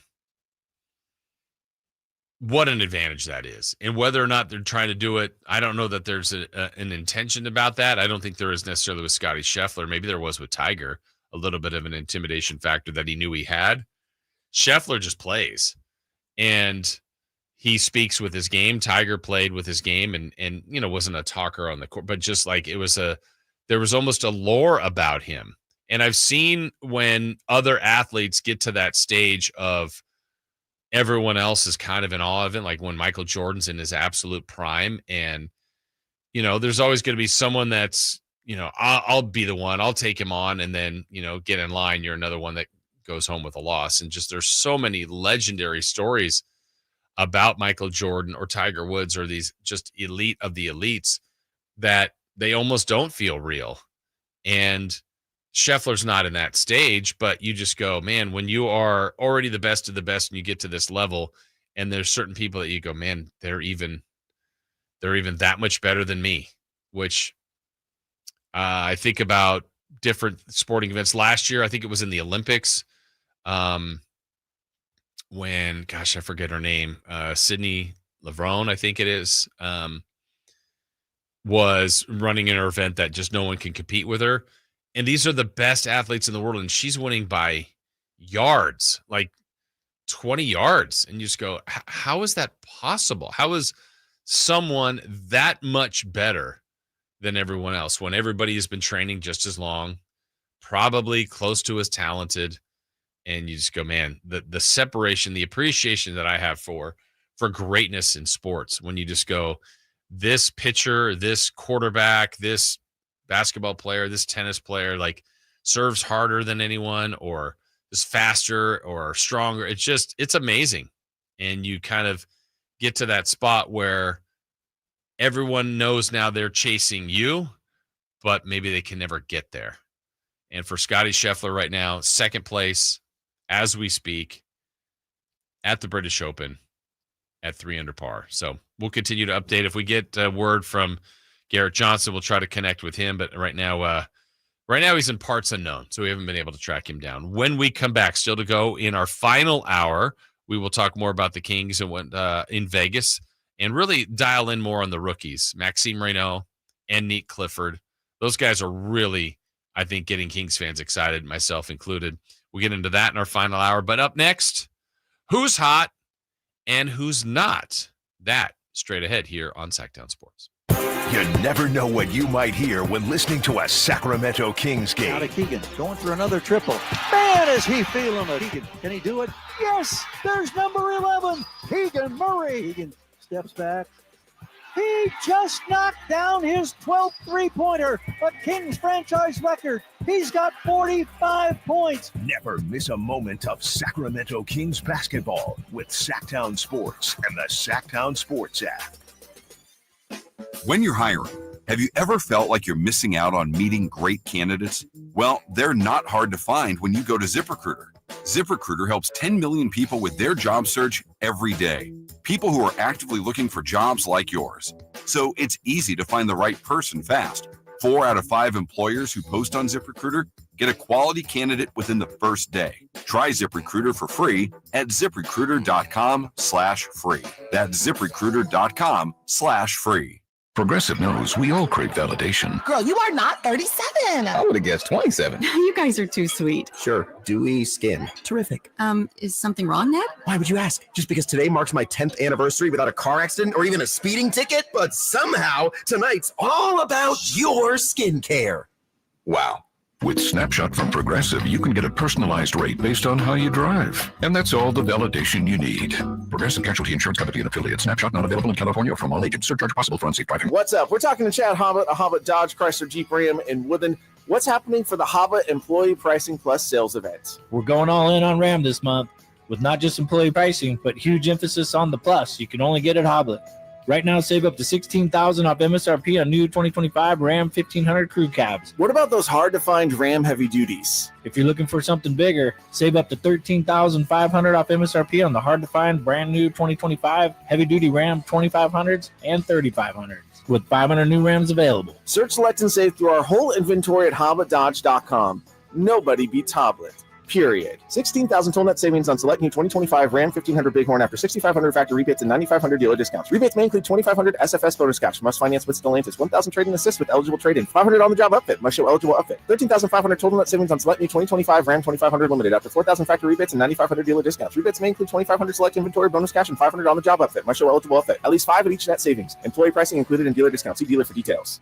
We all hear the radio ads about the IRS. They tell you to be afraid, to be scared, and they try to frighten you into calling. I'm not here to do that. Tax Relief Advocates is different. TRA is here to tell you that if you owe money to the IRS, whether it's $5,000, $50,000, or $500,000, we have a solution. It doesn't matter if you're sitting in your car, at work, or with your kids. No matter where you are, call now. 800-575-9861. Don't lose hope. TRA can eliminate or reduce what you owe to the IRS. Generous programs are now available that can give you a fresh start. Our passion is taxes and helping individuals fix their IRS problems. We have over 1,000 5-star reviews on Google and an A+ with the Better Business Bureau. You don't need to be afraid of the IRS any longer. End your tax nightmare today by visiting us online at TRA.com or call 800-575-9861. That's 800-575-9861. Tax Relief Advocates. Real solutions for real people. Nighttime is fun time at the Hagen Oaks Top Tracer driving range. It's more relaxed at night with people enjoying technology, where you can play Pebble Beach at Hagen Oaks, compete against your friends in a variety of games, or just practice at your leisure. There's food when you're hungry from hangout eats and drinks, or enjoy a beverage on the brand new patio with relaxed seating. And check out the summer-long free concert schedule. It's the Hagen Oaks driving range nightly until midnight, Fulton Avenue at Business 80. Alan Stiles here with your Sacktown Sports Injury Update, brought to you by Downtown LA Law Group. Ken Waldichuk, out with that left elbow sprain, will have another AAA Las Vegas rehab coming up, and his expected return is mid-July. Jose Leclerc, out with that right lat strain, is expected to return in the second half as he is playing catch 3 times a week, even though the A's expect a long recovery process. That was your Sacktown Sports Injury Update, brought to you by Downtown LA Law Group. It's Alan Stiles here. You injured at work? Call Downtown. DTLA Law Group, California's leading injury law firm. With over 40 lawyers throughout California, they have won over $500 million in settlements. DTLA Law Group will get you compensation for your work injury. You don't pay unless they win. That's right. You pay $0 up front. Call Downtown. Text injury help to 40222. That's injury help to 40222. Visit them at calldowntown.com. What's hot and what's not? Brought to you by American Energy Heat and Air, making the uncomfortable comfortable. Head to AmericanEnergyAir.com to find out more. What's hot? Yeah, hot. Real hot. And what's not? It's not good. Brought to you by American Energy Heating and Air, Sacramento's complete heating and cooling company, and second opinion partner. All right, we have tracked down Garrett Johnston, Beyond the Clubhouse podcast. We're going to get to him in just one moment. Chris, who's hot? Well, very quickly, Nique Clifford's hot. In his 4 games in the Las Vegas Summer League, he's averaging 18.5 points, 6.5 rebounds, and 5 assists. And before you even ask, who's not? The New Orleans Pelicans. They have lost every Summer League game, and they have lost by an average of 10 points per game. They were taking for the Summer League draft. Exactly what they were doing. All right, that's who's hot. Who's not? Let's go to the British Open and check in with our guy, Garrett Johnston from the Beyond the Clubhouse podcast. Has been on the show many times, has Sacramento ties. Oh, and are you in the workroom there, Garrett? Where are you at currently? It's a labor of love, man. I mean, this is what we do. It's our passion projects for about 95% of these writers and journalists. So that's just, it comes with the territory, right, Jay? Yeah, absolutely. Well, tell us about day one. I know it's not all complete so far, but I see Scheffler right up there at the top near the leaderboard in second right now. What are your day one observations? Yeah, I think just getting off to a start, the big key, it's so easy to be lost in the granular with golf and all the different narratives. Like, it's totally choose your own adventure. If you remember the old book series from the 80s and 70s, I used to read those. And if you could go any direction during especially these Thursday and Friday, where it's just, there's so many storylines happening, 156 players. So what I realized is that Rory McIlroy here in Northern Ireland, you've got to see and spend time and watch what he's doing. And I got to see him tee off. And I will say this, there's little nuances. When I saw him leave the putting green, took a couple deep breaths. Remember, this is the reigning Masters champion. All his fellow Northern Irish folks have been waiting to celebrate the career Grand Slam, Jason. You know what I'm saying? And this is their moment. It happens to be the home game later this summer after he gets that win, a monkey off his shoulders. He took a couple deep breaths as he left the putting green, knowing he was about to go into the gauntlet there of the first tee box, and is thousands of people watching him. And he took very measured steps up the stairs. Does that make sense? Like a lot of times, if you're nervous, at least I know if I'm nervous, I'm skipping every 4 step. I'm taking huge steps because you want to get there. You want to arrive quickly. So he really seemed regulated to me, Jason, if that makes sense. Very kind of calm, taking good breaths. And then also when he got there were more phones than I've seen maybe since, the last big sporting event. I'm trying to think of a comparison in basketball. There were phones out like crazy as he hit his tee shot. I took some video of it. I mean, we're thousands of cell phones watching their guy. I spoke with Gary Woodland a month ago, Jason, and he told me the energy on that Friday when he missed the cut, when they were last year in 2019 at Port Rush in Northern Ireland, the energy was better than anything he's ever seen. He won a U.S. Open at Pebble Beach. And he's like, dude, the energy in him missing the cut by 1 shot was the best I've seen in golf. Could you imagine if we get to a Sunday, what that energy would be like? Jason, I mean, to me, this day leads with Rory. And, of course, as you mentioned, Scheffler, really confident. He looks good so far. He had some nice comments so far post-round. And a lot of people are talking about the viral video of him talking about fulfillment, that life is all about fulfillment. It's not about fleeting wins, those 10 minutes or an hour that you enjoy your win. I honestly, as you're describing this, Garrett, I am thinking about what that potentially could look like if Rory is either in the mix or potentially going to win on Sunday. I don't even know. I am actually now anxious to see what that would look like if he is in the mix like that. I like that you said that because he started pretty bad, just like he did in 2019. I mean, he bogeyed the first hole, and he's like, here we go again. It's a continuation of the back 9 at the Masters, right? I spoke with Stuart Sink, who hit balls next to him yesterday. I cannot tell you, Jason, the energy on the range on a Wednesday was off the charts in terms of the fans watching Rory warm up, okay? I talked to his caddy. I said, how many balls on Monday, how many balls does he have to hit before he's hitting 100% full out? And Harry Diamond, his caddy, said 40 golf balls on the range, and then he's all in. Mm-hmm. Well, and he's a guy that's going to be worth watching amongst many others, as we're talking with Garrett Johnston. Johnston from the Clubhouse Podcast, Beyond the Clubhouse Podcast, has been covering golf for a long time. I see Garrett may have froze. We'll see if we get Garrett back here in a second because, look, he's not only on our link, he's on our YouTube page here. He's across the pond. So we're trying to get this all sorted out and see if we can get him connected back with us. Did we lose him, Chris? I think we did. So we're going to continue to work on that because Garrett's on site. This is really amazing. We're scheduled to have him tomorrow as well. But I think about that, like, Rory got such an incredible amount of love for getting the Masters Championship. And now this one, the British Open, which he's won before the Open, and for it to be in Ireland, for it to be the first time there since he's completed the Slam this year, in going so long without winning another major. And Rory's one of the most loved golfers out there, kind of playing this on his home course, home country, I should say. This has got to be a great opportunity for him. So hopefully we'll get connected back with Garrett. We're still efforting here. We got a few more minutes left in this segment, but we are scheduled to have Garrett tomorrow as well. But I'm glad he's given us a little bit of the taste. Just speaking of Rory, you mentioned he got off to a slow start, but he has regrouped a little bit. I saw Rory right now he is through 5. He is at -1. So after that bogey, he birdied and then birdied again on 5. So, Rory is going to be someone that everybody's watching. Certainly Scheffler has just, become one of the top names in golf. But what I like about this tournament right now is you're seeing someone like Phil Mickelson trying to turn back the clock a little bit. He is tied for 17th. He finished his opening round at -1. Other big time names, John Rahm is out there at -1. Justin Rose, who seems consistent over the years. Justin Thomas, they're both at -1 as well.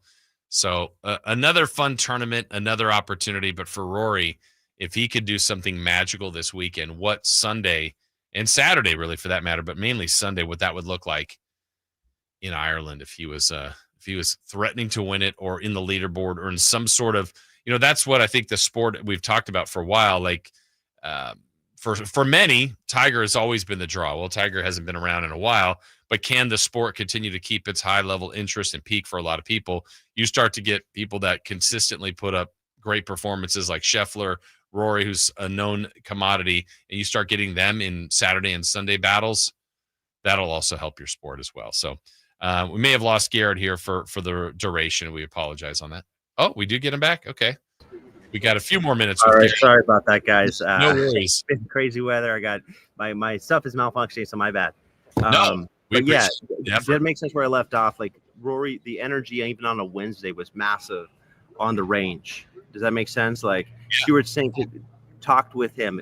Hit balls right next to Rory and said, this is the first time I've seen you since the Masters, and I can't believe that you had the most pressure in the history of golf when you missed that 72nd hole birdie. Remember that, Jason? Oh, He had yeah. that little 5-footer that we've all missed at Hagen Oaks, right?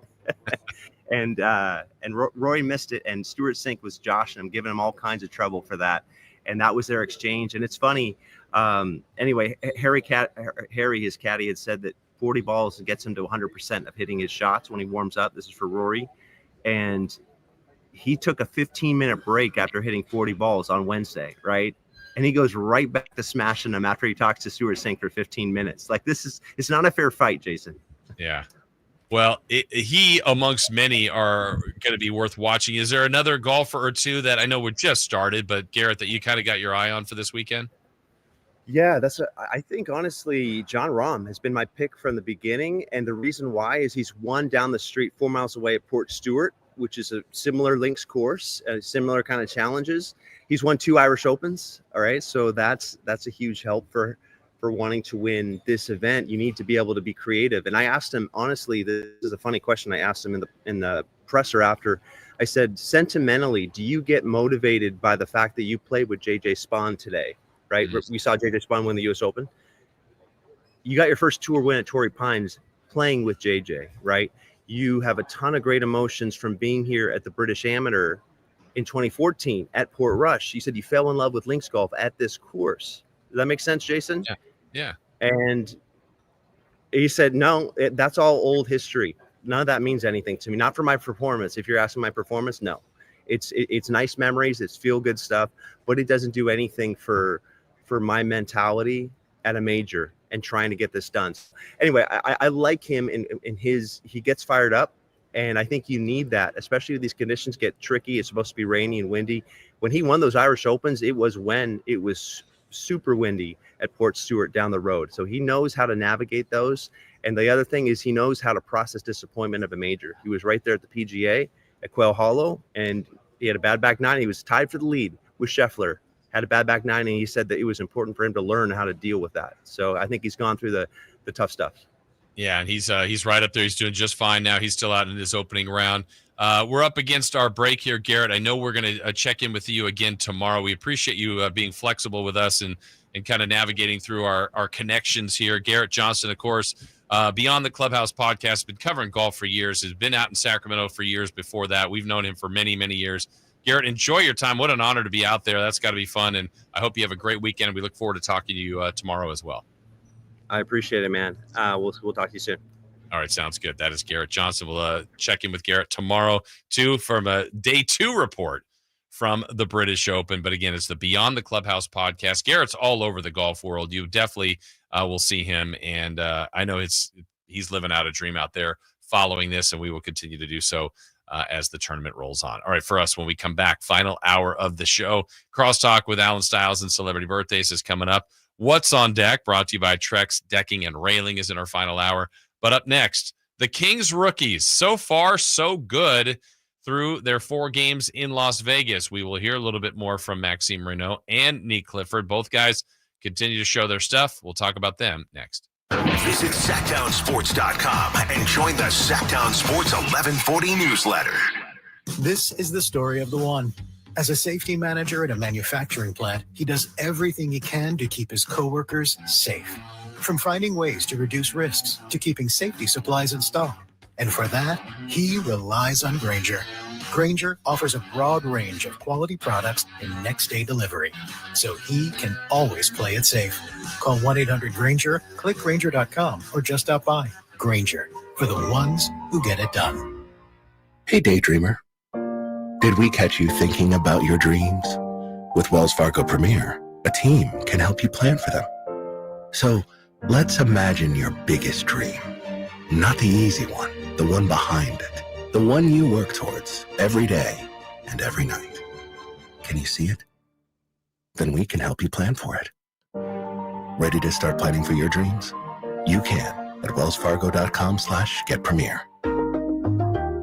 The summer sell down is on at Maida's Elk Grove Chevy. Save $4,250 off MSRP. Every new 2025 Colorado, C71, CR2, and Trail Boss in stock. And Maida Chevy saves you $3,000 off MSRP. Every new 2025 Trax in stock. $4,250 off new Colorado. $3,000 off Trax. Exclusively at the Maida Chevy Supercenter. Now that's big, huge. See them all at MaidaChevy.com. Together, let's drive. Current cost of quotes are business or temporary member not available with other offers. Get ready for a night out with Jordan Davis. It's Country in the Park 2, Saturday, September 13th at Cal Expo. Along with the special guests Mitchell Tenpenny,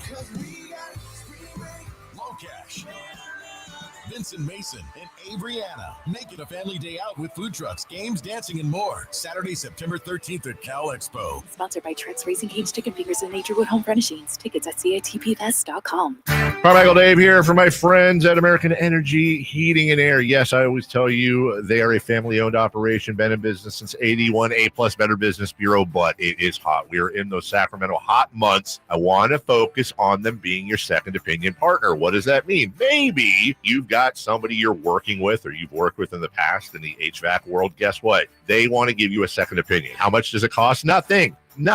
You call them up and say, hey, can I get a second opinion on this deal? They come out and they either say, wow, that's a great deal, you should feel better about that. Or they say, we can beat that price. And usually they're going to beat it by a lot. Guess what? You just saved money and it didn't cost you anything to find out. It's a no-lose situation. Go with a trusted company. American Energy, 916-520-9990. That's 916-520-9990 or AmericanEnergyAir.com. Jingle Singers, take it away. Call 916-520-9990 now. KHD 1 Sacramento, KYMX HD3 Sacramento. From the Power Business Technology Toshiba Studios. Sacramento's official home of the 49ers. San Francisco. Sacktown Sports, 1140. The Carmichael Dave Show. He's on the microphone when he's not on the microphone. He's playing a song, and when he's not playing a song, he's on the microphone, and then boom. With Jason Ross. No, he didn't. Yes, he did.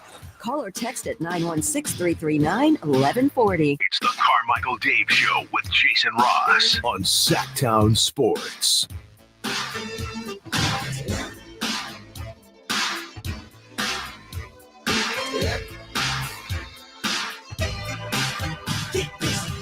All right, we start the final hour of this Thursday show. Jason Ross, Christopher Ladd here. We just heard a live report from Garrett Johnston from the Clubhouse podcast out there at the British Open. But let's get a live look at the leaderboard. Christopher Ladd, take it away. Don't know why you don't want me to do these, but anyways, I will let everyone know that the Sacktown Sports coverage of the 152nd Open Championship from Royal Troon Leaderboard is brought to you by Naturewood Home Furnishing, where it's all about choices and always about quality. We've got a four-way tie for first place, all of them at 4 under par and done for the day. That is Jakob Olsen, Hatong Lee, Matt Fitzpatrick, and Matthew Jordan. Hey. Nope, Matthew Jordan's at 4th. I don't know why this will not let me open, and it is Matt Fitzpatrick tied at 3rd. Matthew Jordan, Scottie Scheffler tied for 4th. And we got a lot of people tied for 4th. They're all tied for 4th. All of them are tied for 4th. Yeah. Hey, John Rahm, tied for 18th. Okay. That's Garrett's pick. Watch him. He's at -1, tied for 18th. Matthew Jordan, any relation to Michael? Maybe through marriage. Michael B. Jordan? Getting closer. I think Montel. Montel Jordan. Doug Christie's college roommate, correct? Yeah. If you know, you know. All right, so there's round 1 going on right now. Did you happen to know that they got in a huge fight when they first started rooming together. Tell me about this fight. So they got in, and like Montel Jordan's like side of the dorm was a mess. Doug's was like super clean, and he's like, I don't know why you're not getting it through your head. Right. This is how you do it. Ah. And then Montel cleaned his room, and then he was like, his side, and it's like, oh no, this. No, he didn't even do it. He went right to the studio. Oh, he didn't. But how did he get from this is how you do it to this is how we do it? Because it was both of them. But Doug was like, it was just Doug. There wasn't a we at the time. No, because this is how you do it. Because like him, because Doug already did it. Yeah. So by Montel Jordan doing it, then it would become this is how we do it. But he didn't do it. No, because he got the idea for the song. Oh, so the song. So Doug gets credit for the song. I don't think he even got credit for it, to be honest. Montel is still messy. Huh. This is how we do it. Is it weird that, I mean, if we go by the song, Doug was rooming with a guy taller than him that wasn't on the basketball team? Was he taller? I know he's tall. Is he taller? 6'8" he stood. Oh. Then he is taller. It's like, oh, I'm with the basketball team. Oh, that's the guy that probably plays basketball, not that short guy at 6'6". My goodness. All right, final hour here of the show coming up. We will have crosstalk with Alan Stiles, see what he's got going on today with his show coming up at 10. Remember, he's 10 to 2. Then the Drive Guys from noon to 6 today. What's on deck coming up as well. We'll do some scoreboard watching for the Kings because Sacramento won again yesterday. That's a 4-0 preseason, 4-0 summer league. And they have made it more than clear that their goal has been to win the summer league championship. And I appreciate that. I can respect that. And yesterday, another game of evaluation. And when we're looking at the rookies and the way they play, I know a lot of you out there are liking them. I'm liking them. If you want to chime in on that, you can at 1-800-920-1140 or 916-339-1140, certainly on our text line. But Maxim Reno, his final stat line, 23 minutes. He made half his shots, 3 for 6, missed a 3, missed 2 free throws later in the game. I'm going, man, point differential matters. They need every possible point. But he was 4 for 6, 5 rebounds, 2 assists, 3 blocks, and he had 10 points.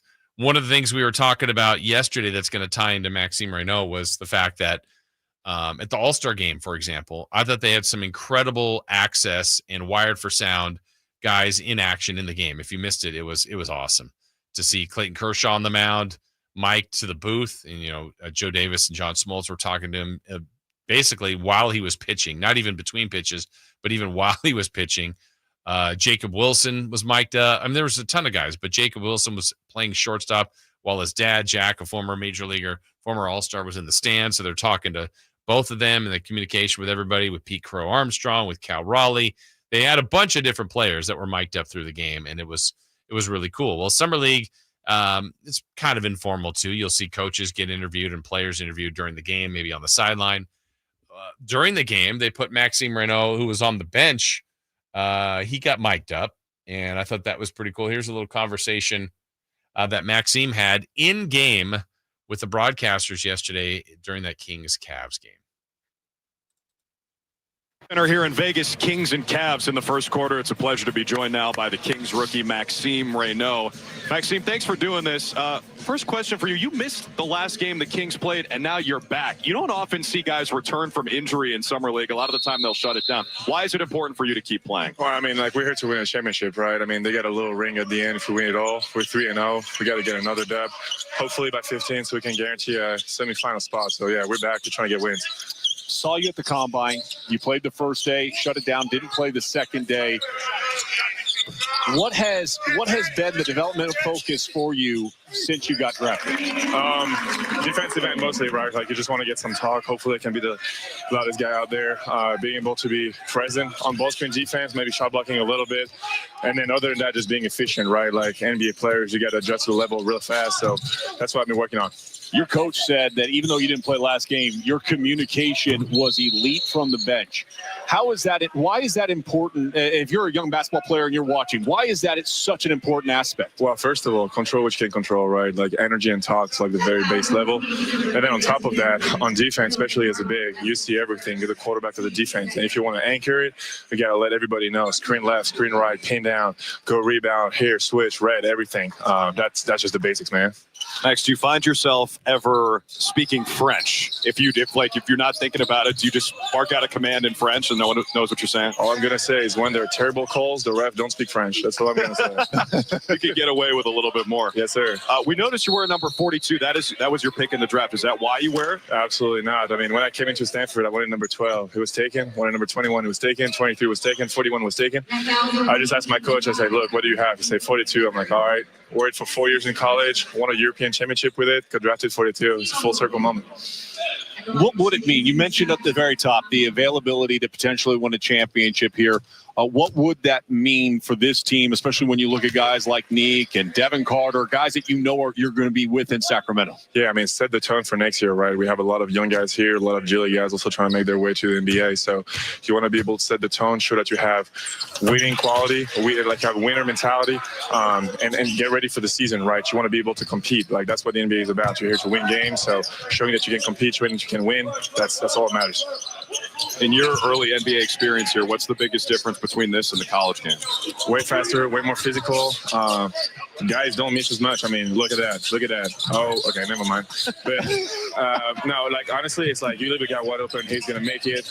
Everybody is like in super good shape. Like, you need to be able to adjust to that level. 24-second shot clock, 3 seconds in the paint, all that. So, yeah, roles are different. Intensity is different.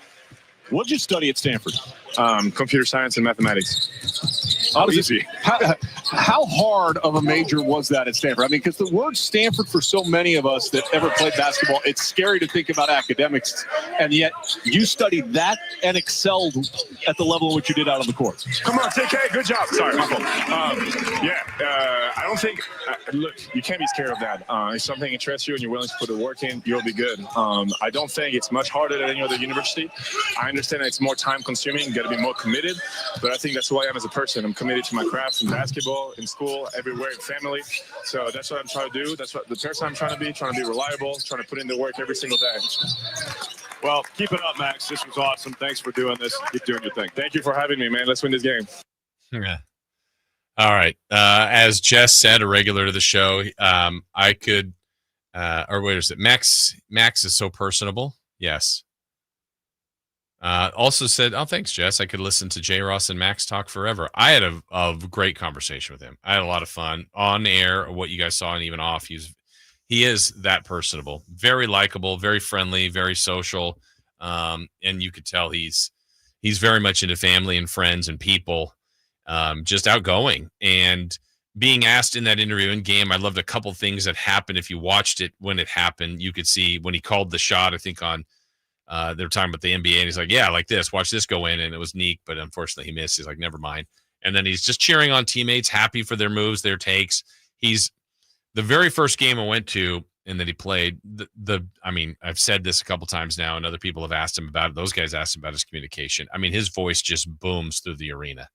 He is very, very vocal. He's going to communicate. He's going to let people know where screens are coming. And I say that's a skill. I mean, people are hopefully talking, but just talking loud enough to let everybody know. It lets the defense know. He's talked to me on our conversation before about studying film and getting others mad that he knows what plays are coming. Look, he's a smart guy. He's a well-rounded guy. I think he's going to be a great teammate. And then now he works on those layers of his game because he has worked on it. He has gotten better.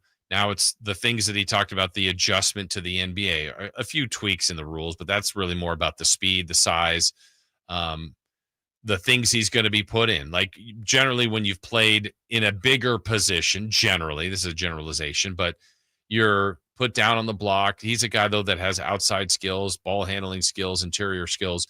But other teams are trying to now take advantage of you. So they're going to look at a big, let's set a screen, get you in switches, get you on guards. That's where other teams are trying to win. They're going to go, we've got one of our best creators, and we're going against a rookie big man that maybe We're questioning his foot speed, his ability to stay with the guy. Maybe he'll foul. These are spots that Maxim Reno is going to be put in. And then on the offensive end, how does he fit in amongst the group? So I love what I see about him as a person, first and foremost. I think the Kings got an incredible human being. Secondly, he's a good player. And so now you want to see his development, his work. It's just beginning here at the NBA level. By all accounts, he has been someone that does not shy away from extra work, so that's good. And he just has to keep it going, right? This is play against Sabonis, play against the Joker, play against Embiid, play against these guys that are going to make him better, up your level of competition, which is naturally going to happen here in the NBA. And the team thought enough to kind of execute to get him in the second round. So did he. He felt like this would be the best fit. This was a marriage that the Kings have been working on here. And then now for Maxim Reno, it's about polishing everything, getting better, getting the reps, learning the league, learning himself, learning his teammates, and then building the trust for Doug Christie to put him in games. And we're not there yet. He's not to that spot, but that's the work in progress for Maxim Reno. And for a second round pick, again, to me, when you pick in the second round, you hope to get someone that at some point can contribute to your organization. Well, I think that point will be this year. I think he'll get minutes. I think there'll be some time for him. It may not be right at the beginning. He's going to have to earn all this, but I think he's showing us that he's on that right track. Now, the other rookie is Nique Clifford. There is a lot to like about Nique Clifford. One, he was picked higher. The Kings traded up to get him, so they had their eyes on him. Again, his stat line yesterday in 31 minutes, 8 of 15, 2 of 7 from 3, made his only free throw, 7 boards, 9 assists, no steals or blocks yesterday, 1 turnover, 19 points, hit big shots. There's a couple times Cleveland was making a run or even past the Kings. Kings had trouble stopping Proctor, the rookie from Duke. Tyrese Proctor was killing him. What, he had 30? They're 35. Yeah. So, but while he's cooking, someone needs to score to stop the bleeding if you can't stop him. And Nique Clifford was coming up with big shot after big shot. And he is another guy that seemingly is rising to the moment. I think the first half of the first game, he was a little bit passive. Since then, we haven't really seen that. He's attacked at the right time. He's let the game come to him at the right time. He's found others at the right time. Like his timing for things, recognizing when it's time to get downhill and get into the paint, when it's time to pull it for a jump shot. He's shown us a wide variety of moves, of skills. I don't see a lot of flaws. We'll need more time for his game. Not saying they've got the best player ever or the most refined and perfect product, but you look for things, traits that you go, all right, maybe this is a blind spot in his game or this. I don't see a lot of it yet, and I'm looking for it. And I can tell you this, opponents will look for it and they'll find it. So whatever is not there yet and not, there's stuff that can be polished more always, but he is really well-rounded. And I think the beauty of Nique Clifford is that versatility in the spot where I think Doug Christie in a pinch could play him in a lot of positions as an offensive player and a lot of positions as a defensive player. And when you are that versatile, and it's not like, well, they can play this position if they absolutely had to. No, I think if you play him in a 1, 2, or 3 spot, maybe even 4, you're not doing it like, we're just trying to buy minutes or get by with it. Like you're expecting a good performance from him. And I think the same defensively, he acknowledged his versatility. It's been his strength. It's what he's provided for his teams, whether at Colorado or Colorado State, and it's what he's going to provide for the Kings. He was the player that the announcers also talked to from ESPN2 last night or yesterday afternoon after the game. And I thought he had some interesting things to share. So here is Nique Clifford post-game with the media. Now we're going to have the man himself, Nique Clifford. We'll get a headset Nique here after another outstanding performance from him. 19 points, better than 50% shooting again, plus 9 assists and 7 rebounds. And Nique, thanks for joining us. Congrats on another. When you guys are 4-0, I mean, how badly do you want to win this thing? That's what we came here to do, man. That's what we came here to do, and we're not done yet.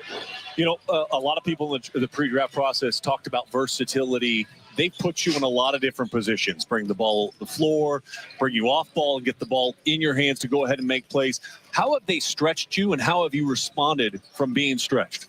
I mean, just that's what I live off of, my versatility. You know, trying to play both sides of the floor, defensively, making plays for my teammates, taking the shot when I got it.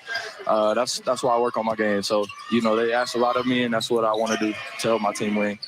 Nique, who's the NBA player who you try to model your game after? I've always been a huge Kobe guy. I love Kobe Bryant. That's who I watched a lot growing up. Guys in the league right now, you know, Jalen Williams, Josh Hart, Derek White, guys like that, guys that could do a little bit of everything. When you look at the Kings and the roster that you will be playing for when the regular season hits, how do you see that versatility working with the cornerstones that they have within the organization right now? Just trying to help my team win, however that may be. Whatever coach asks of me, you know, I can go in, guard the other team best player, whether that's that or, you know, coming in, being a scorer for the team. Like, it doesn't matter. Whatever the coach is asking me, that's what I'm going to go try and do to help our team. Doug Christie and Scott Perry were sitting over here. Did you look over at them a couple times and say, see this? This is what I can do? He be giving me some tips during the game, so I definitely look over a couple times. I think after that corner three, there was something said in the first half when you dribbled right to that corner spot and got to your. Yeah, most definitely. They like some of the things they see. It definitely. Well, Nique, you were incredible today, and good luck in the playoffs. Assuming you guys were there. I appreciate it. Appreciate you. Congratulations, sir. Yes, sir. I like a lot of what I see from Nique Clifford, and just some of those comments as far as how, you know, players he's looked at, idolized. Like if we go to Kobe Bryant, you know, that guy's got legendary work ethic and approach to the game, and just a mindset, that Mamba mentality that became famous to pair with his just incredible abilities.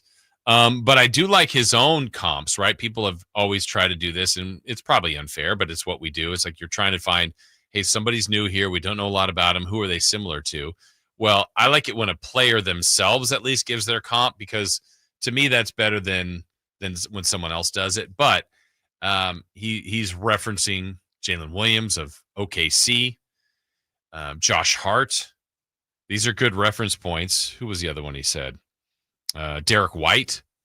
So if the Kings have anything remotely close to someone like Josh Hart, Derek White, Jalen Williams, again, these are tough things to throw out because then you're expecting that. But I like the Hart and White comparisons because I look at those guys like him in that versatile way where they're asked to do a lot of things. And sometimes it might be Josh Hart helped the Knicks win a game because he got 14 rebounds.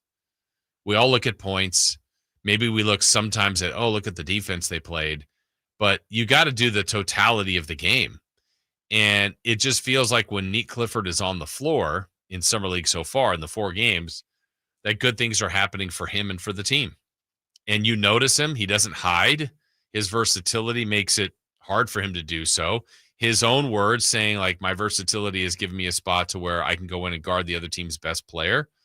And I can also go in and score for a team if they need it. And that's what the Kings are going to need is, I think his versatility will complement this roster very, very well. Now, the piece of the puzzle, the other part about it is the character of the player. And I said this when I went to the opening press conference of Max and Clifford, and I know others were there. Jess, who was there, who brought her Clifford, the big red dog plush doll there, and got it signed. But look, I think the impressions those guys made that day were phenomenal. And I said it afterwards. I go, it was one of the better press conferences I've seen.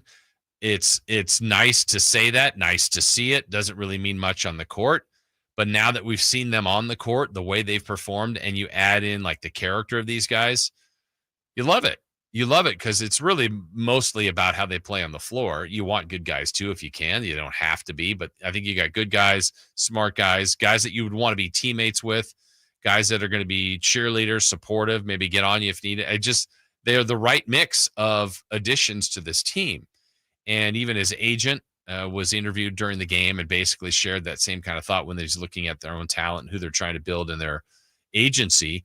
And Nique Clifford is someone they added partly because of his game, certainly, but the other part about his relationship with people, his family, just how he treats people. So I think the Kings got a really good one here in a lot of ways. But the other part of the evaluation of this is probably the trickiest part. And that is Nique Clifford has the look of a guy that needs to be on the floor for this team, but where? That's the puzzle that I'm intrigued about today. Doesn't have to be answered today. We will probably speculate on this today until the season starts or even as the season goes. Because when you start to build a roster that the Kings are trying to do of depth, and sometimes we go, man, there's a lot of people on this team that can play, but it may not be that great of a team. And I don't know where the Kings are going to fall in line amongst the West. I know the West will be incredibly difficult. The Kings know that. But Nique Clifford looks like to me a guy that should be getting minutes from day one. Could start, doesn't have to start. Could play a lot off the bench, could be a minimal off the bench. I just think he's got to be on the floor, but where? In place of whose minutes is he taking? And when you're trying to win as many games as possible, trying to build a culture, sometimes it's at the expense of a rookie. Like, it's a little bit easier to sit a rookie, say you're a rookie, and got to get your bumps and learn the league. And whereas a veteran, you might, one, hurt their feelings and ego. Two, that could also be a distraction for the rest of the team if the veteran makes it that way. So you shouldn't make moves solely on that, but it can be a factor. So where does he get in at DeRozan, at Levine's, at Keon Ellis, Keegan Murray, Malik Monk's expense, Schroeder, Carter? There's a lot of guys that we all feel can play and should get some minutes, but juggling that, deciphering it, if you're Doug Christie, doling out the minutes, I mean, it could be as simple as, I mean, in the logical sense, when we're all thinking like, if I were coach, this is what I would do. There are politics involved, and we can't be naive enough to go, well, it's easy. Play the guy that gives you the best offense and defense and performs the best. Sit the other guys. I like that in theory, but you do have agents, you have egos, you have contracts, you have ownership, you have assistant coaches, you have family, you have a lot of people pulling you in different directions. And I think the most successful coaches and organizations try to leave it to as much as possible as the people that are making those decisions. But sometimes a general manager may add a player and say, look, I added this player for a reason. I want you to play this player. Or we traded for this guy, or we drafted this guy. And this will be different for Scott Perry in a sense that probably when we start the season, maybe half of the roster will be his roster and half of it will be Monty McNair's roster. And it doesn't mean like, hey, just play my guys. Well, Sabonis is coming back. That wasn't the guy Scott Perry drafted or helped get here in a trade. So, but you also go, yeah, Sabonis is the best player, one of the best players on the team. So this will be interesting to see where Nique fits in. I think he does. The simple blank statement is he belongs and he should play. I just don't know how many minutes or where that is yet, but that'll get sorted out. And if you continue to shine in summer league, then transfer that to training camp and practice, then to the preseason, he's going to earn those minutes. And I think his versatility and his availability, the way he's played, has shown that he deserves it so far, right? We're not there. He could have a bad spring, a bad fall camp, and others outperform him. Then it's not your turn yet.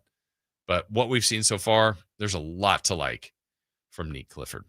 All right, still to come. Crosstalk with Alan Stiles and celebrity birthdays. But up next, What's on Deck, brought to you by Trex Decking and Railing. That straight ahead on Sacktown Sports. The only place you'll find Keegan Murray is Sacktown Sports. Out to Keegan Murray, straight away for three, and Keegan knocks down the triple. Hey, Sacramento, it's Keegan Murray, and you're listening to the home of Sacramento Kings, Sacktown Sports. Your local sports leader. What's up? We're talking to Chad Hobbit, Hobbit Dodge Chrysler Jeep Ram in Woodland. What's happening for the Hoblet Employee Pricing Plus sales event? Right now, you can get the family wherever you need to get them when you save up to $17,000 off MSRP on the new 2024 Jeep Grand Cherokee 4xEs. With the gas tax having gone up this month, that means you save even more at the pump with one of America's favorite hybrids. What's happening at the giant Hoblet Certified Pre-Owned Supercenter? Well, not only is Hoblet your one-stop shop for new Ram trucks, we are your pre-owned truck superstore.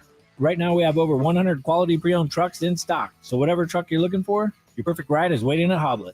Diesels, lifted trucks, 4x4s, Hemis, heavy duties, we have them all waiting for you.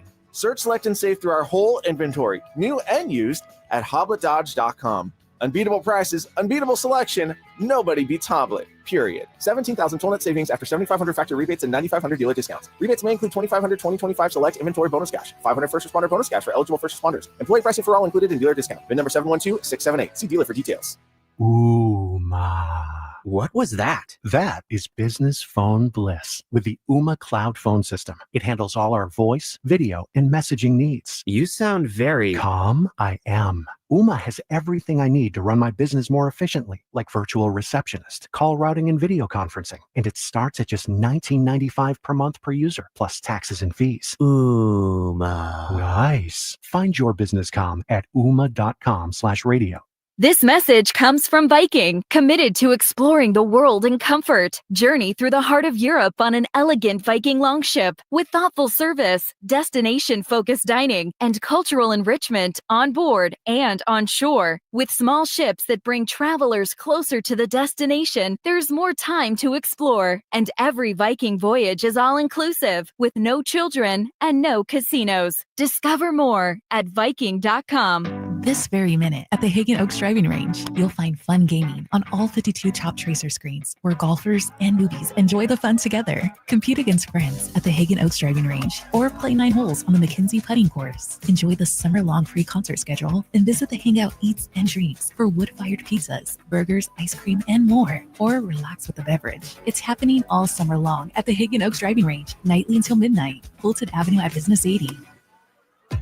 If you're 55 or older and into that whole saving money thing, T-Mobile has an exclusive phone and internet bundle just for you. Right now, get 2 unlimited phone lines plus 5G home internet for just $30 each per month with autopay, plus taxes and fees. And with 5G home internet, setup is easy with just 1 cord and no technician needed, which is great if you're also into that whole keeping it simple thing. Switch now and experience the best mobile network in the U.S. Visit your local store to start saving. T-Mobile, it's better over here.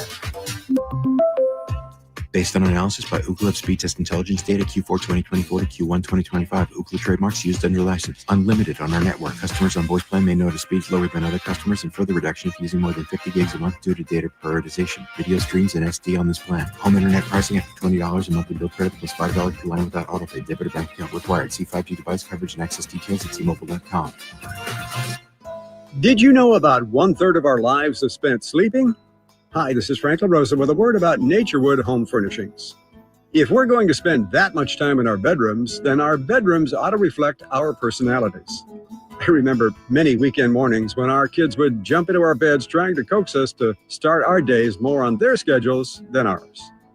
Naturewood Home Furnishings' huge bedroom sale is here, and there's no better time to find the perfect accent piece for your bedroom, or even better, to start fresh by designing your bedroom to fit your lifestyle. From a new mattress and foundation to dressers to nightstands to lamps and more. Naturewood Home Furnishings will help you create a space from simple to luxurious and anything in between.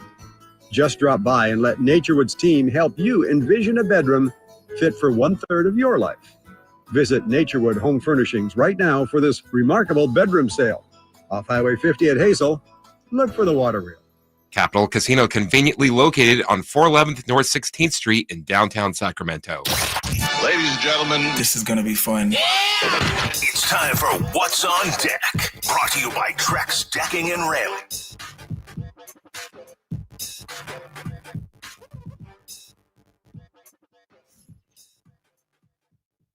All right, it is time for What's on Deck, brought to you by Trex Decking and Railing. As you heard, we have British Open Round 1 going on right now. Also, the final day of scheduled play in the Summer League. And I say that of scheduled play because there'll be more games after today, but this is the final day of the schedule. So let's do it as we've been doing the last couple of days. Let's see. We have 1, 2, 3, 4. Chris, 4 potential finals previews today. Which is the most likely to be an NBA Finals preview? Is it Hawks Grizzlies, Spurs Hornets,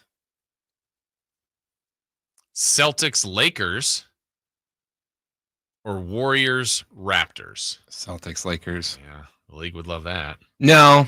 Oh. Warriors Raptors. Oh, we've had that final. We've had both of those finals before.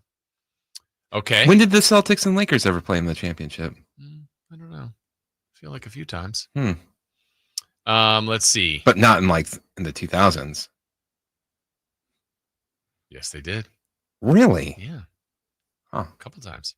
All right.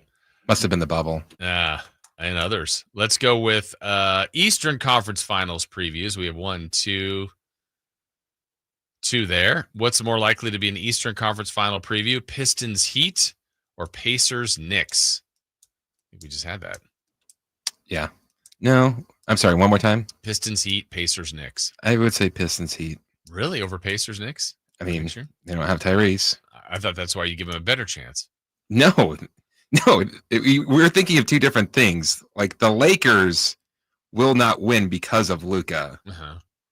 The Pacers will win because of Tyrese. Oh, I got to understand the mind of Christopher Ladd. Sorry, I should know that by now. You should see me watch a Pacers game. Describe it. It's just me yelling no whenever I know Halliburton's about to get the ball and make one of those insane threes. Like that first one against the Knicks, before he even got the ball, I was screaming no. It's funny. That was one of your guys. You turned on him. You turned on Mahomes. Did he turn on? Did I turn on him or did he turn on us? I gave him a lot of leeway. And now he's on the thinnest of ice. I think he went through the ice. We got 2 possible Western Conference Finals previews. Rockets Blazers or Nuggets Clippers? What's most likely? Nuggets Clippers. Yeah, I agree. As far as Kings fans go tonight, here's what you want to watch. Clippers are 3-0, so they play the Nuggets, who are 0-3. The Raptors are 3-0 and have a huge point differential, so they play the Warriors. I guess you're going to be rooting for the Warriors today, Kings fans. The Spurs Hornets are both 3-0 and they play each other, so someone lose. And the 5th team that's 3-0 are the Hawks. They play the Grizzlies. So I'll try to do my best here with the math. Right now, the Oklahoma City Thunder are the top team. They're top at 4-0, but have the best point differential at 14.8. Kings are also 4-0 with an 11.5 point differential. The T-Wolves are below the Kings at 4-0 with a differential of 9.5. The teams below them in the 3-0 category, Charlotte's point differential is 8.7. Clippers is 9.0, and the Hawks is 9.4. So those 3 teams would have to win by, about 15 or so, maybe 17 to change their point differential. And then the 2 teams that are above them that have a better point differential are the Spurs and the Raptors. So if I had to guess, not everybody could go undefeated, but if the Spurs and Raptors did, the Kings would probably be the 4 seed going into the Final Four. But we'll see what happens. Some of these other teams could win and win by a large margin that changes the overall scope. But the Kings did their part. That's the bottom line, is they did their part to put themselves in a position to get to the Summer League semifinals, which is what they're looking to do. All right, couple things here on the text line we'll clean up before we get to our final break. Let's see. Kings Rewind, going back to that, brought to you by Blockbuster Video. That's according to Nick. All right, we were looking for sponsors for that. We were talking to Garrett Johnston about Scottie Scheffler. Well, Scottie probably isn't feared like that because of his mentality. That's based on his words yesterday, or winning isn't everything to him. Okay, could be true. This one I've talked to you about before, Chris, and it's so true. I'm glad the 530 said this. There's so much energy talk. I was waiting for the American Energy promo music to start. And there it is. I think someone will say it on the news, on a TV show, and I'm like, yeah, I've broken us. Yeah, you totally did break us. That's for sure.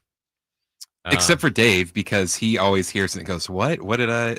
Oh, yeah, energy, yeah. You would think it would, yeah, it hasn't gotten to him. Where is this? I love the mentality of these young guys that want to win. I remember Clifford saying his favorite player is Kobe. If he can bring a winning mentality to the team, that will be huge. Yeah, that's true. Also got that kid is very impressive. Talking about Clifford, I agree. We had this question asked, Jason, are you ever worried the Kings have the wrong veterans around Maxim? Max has a strong fire and a spirit to him. I hope quiet vets like Sabonis don't diminish his passion. Seems like the vets are checked out. I'm not worried about that. I don't think the Kings have a bad batch of veterans. I think they went through a lot last year, though. And I also think they weren't thrilled with the way it ended. And I'm one of them, right? I didn't love the back part of the season when they, got to the play-in, which was a goal, I think, at least at that point, once you weren't going to be a playoff team. But then you could have been. And the home performance in the playing game against Dallas was awful. So, I mean, the last thing we've seen from the group wasn't super encouraging, but, you get away from it.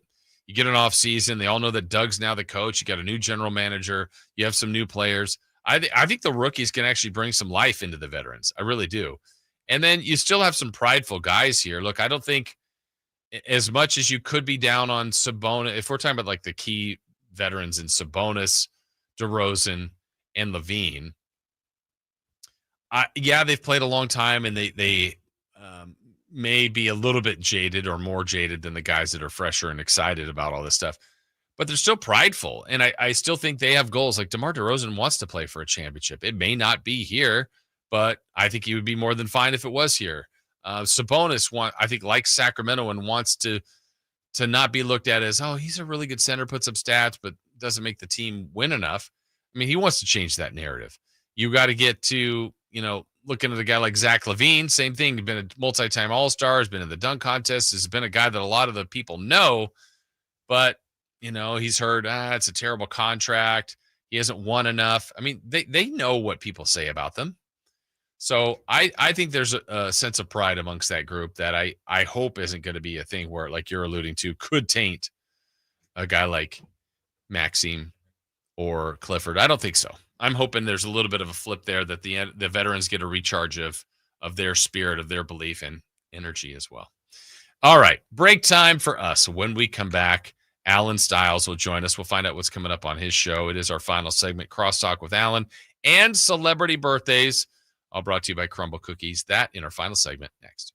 On the move? Got somewhere to be? Take Sacramento Kings basketball with you. The Sacktown Sports app will let you stay connected to your passion. Never miss a moment of Sacramento Kings basketball with the Sacktown Sports app. Hey, it's Carmichael Dave. I got to tell you, I am so excited to get this decking project started with Trex Decking and Railings. From the first time I stepped foot in the showroom last week, I was so impressed. So many color options, heat-resistant composite deck. What does that mean? That means I don't have to do any maintenance on it whatsoever. They even have a deck designer, so you can go online and see what your dream deck will look like on your house. Just visit Trex, that's Trex.com to get it started. Tell them Carmichael Dave sent you. If you're not looking for a brand new car, at Elk Grove Honda, we've acquired some of the best pre-owned cars we can find. We've kept only the best of our trades, and our buyer has found some of the finest pre-owned Hondas available in Northern California. You can see for yourself at elkgrovehonda.com. Whether you purchase a brand new Honda or a like-new pre-owned Honda, your car buying experience will be the same.